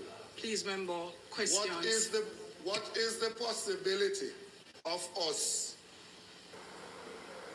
as a country, putting a program together that will see us being able, and I'm sure the other members from Westmoreland will speak for themselves, but and surrounding areas, because Northwest St. Elizabeth is in the same category, you know. So it's not a political point that I am making, because the damage there is just as bad. What is the possibility of us being able to implement a program quickly where we can get some of those units erected, so at least we can get that mother from under the tarpaulin with her children? That is the current situation in Belmont and Bluefields and elsewhere across the constituency. We also need, if you want me to ask it as a question, when will we be able to have some repair done to the gas station facilities, so that when somebody says to me they are coming from Kingston, I don't have to ask them to bring me low sulfur, so that I can drive? When will we have some facility in place that persons can get access to fuel, so that they can, even the elected officials, that they can actually go to the communities?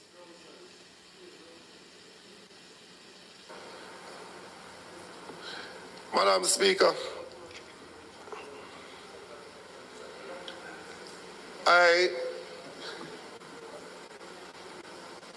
have nothing but concern for the people that I represent. I don't care who they voted for. Not my concern at this time. I'm talking about the people and how they are currently living. Anybody who doubts what I am saying, take a trip for yourself. And if it doesn't cause you to have tears, then you are not human. Anybody that doubts what I'm saying, take a trip for yourself. If you think that I am just here grandstanding, take a trip for yourself and have a look at the situation.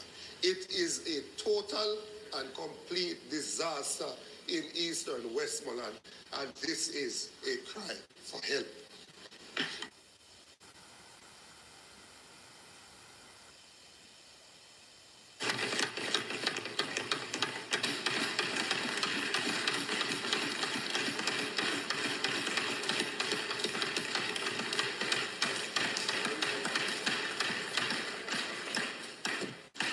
The member from Westmoreland Central. So 2 mics. Member from St. Andrew East, please do not turn your mic off. Thank you, Madam Speaker. Members, for those persons who have turned their mics on, it would be very good to put them up, because then it's easier to see that your mic has been turned on. Thank you. All right, Madam Speaker. My first question is with regards to the health system. There was mention of the hospitals and what will be done to the public hospitals that were damaged. But I'm asking if there is any consideration for the health centers, especially in the remote areas, because it's still difficult for persons to travel from those areas to the Savlamar Hospital, for example. So places like Williamsfield, places like Parliment Mountain, that the centers have been really devastated, destroyed significantly. We're wondering if anything will be put in place, like, for example, makeshift tents, for example, and the staffing will still be there to accommodate these people, so you don't have to come to the South Hospital that you already know has been burdened before the disaster, much less after the disaster. So we're asking for some consideration there. My second question is regards to the container houses. The member from Eastern had mentioned it, but I just want to know if there will be an actual allocation per constituency, especially in those areas that were damaged so badly. Westmoreland is known for wooden structures, and you would have imagined those of you who would have been there would have seen the devastation. Thousands of houses were destroyed. We know we won't be able to fix everybody's house. But we're asking, for example, in these constituencies like Westmoreland Central, Westmoreland Eastern, Westmoreland Western, for example, so all the constituencies that were severely damaged, if there will be a special allocation for those constituencies that we know had these wooden structures and naturally would have suffered more than other constituencies that don't have so many wooden structures. And if so, with the construction of these, will it be a centralized thing where they're constructed one place and sent down? Or will we have contractors in different areas so this process can be speeded up instead of us waiting on one particular person to make all of these, which would definitely take a longer time. And next thing, the Prime Minister mentioned that he's waiting on the road bill, which we all know is a serious thing. But what I'm asking, if there has been any deployment of the NWA team to identify emergency areas. So for example, in the Froome area, the road has severely been compromised where the bridge at Ricky's River is. Part of the road is gone. So the bridge is now severely compromised and we don't know if it can collapse at any point in time. So we're asking if a team has already been deployed to actually identify the emergency areas, because those areas will have to be looked at even before you get the total road bill for where the damage is expected to be. And my last question is with regards to the distribution of the food packages. I know the Prime Minister stated earlier in his presentation that there is no intent from the government to have any unfair or politicized anything. But there was a situation today in Westmoreland, and even after I spoke to the minister, the minister reached out to me this morning to let me know that an helicopter was coming down with food supplies from the ministry. And after the helicopter came, there was total chaos down there. What I can tell you is that before the helicopter came, the former MP and his team was there with trucks and stuff. There are videos of everything being loaded basically in those things. So the thing you're trying to avoid by not politicizing it actually played out today. The minister had no part in it based on my conversations with him because he directly spoke to me. And I had a team who went there. But the staff, I don't know where the communication came from. But what we realized happened that somebody obviously communicated with the former member of Parliament. I am not there obviously today because I'm here. And what really happened is that distribution today has now been labeled as being political, because everybody who went there would have seen that form of politics being played out today. So what we're trying to avoid, just as what you said, actually played out in central Westmoreland today. So what I'm asking is, going forward, how do we decide on how we do this type of distribution? Because one, if you go to one place and everybody comes there, there's going to be chaos. So naturally, if a helicopter is coming, one, you're going to need enough police and soldier presence there. And what we would want to know is that we ensure that the coordination is there, where we know exactly what is coming, where we're going to collect it. So if the MP is in charge, we will coordinate with the local team at the ministry, at the NIS office. We'll speak to the manager, for example, work out the way how we'll distribute, because somebody has to lead it. And in this case, you have to trust the member of Parliament to say we're not going to send it only to PNP communities, but we are Jamaicans, and we will be distributing it equally across every community that we know needs assistance. So we have no problem in working out all of those things, but we don't want what happened today to ever happen again, because, as I said, it left a bitter taste in the mouths of many of the citizens. Persons have been calling me since I've been here. I'm always on the phone, people texting me, asking me what is really happening here. Because, as I said, what would have showed up today, it would seem as if the former MP, who is now the caretaker, was the person who was in charge today on spot for the distribution of the items. And we don't want that to be in the thoughts of the people, because we know that is supposed to be the case. So going forward, I'm asking, how are we going to do these things differently so we don't have a repeat of what happened today? So those are my questions.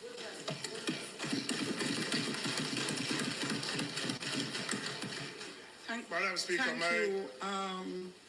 the member from St. Andrew South East, and then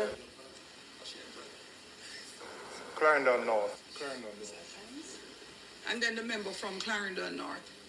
Madam Speaker, my question to the Prime Minister. Can the government confirm whether it has received confirmation that it will get the full payout of the $150 million US catastrophe bond which we undertook.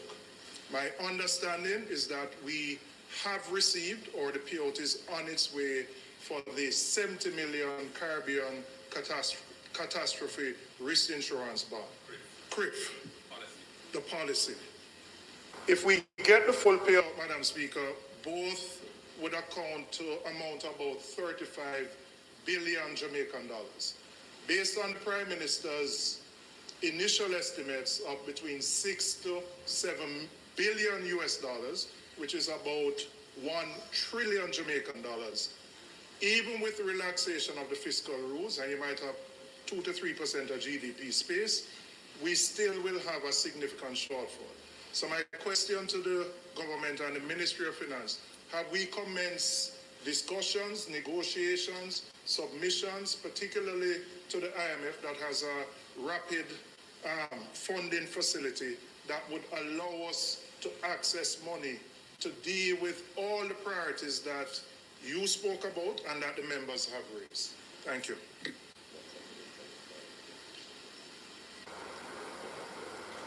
Thank you, Madam Speaker.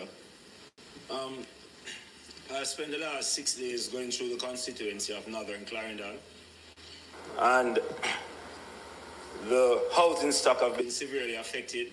So I'd like to ask the Prime Minister if the allocation of $5 million to the constituency, if he believes that is sufficient. We have more than 500 homes that have been affected.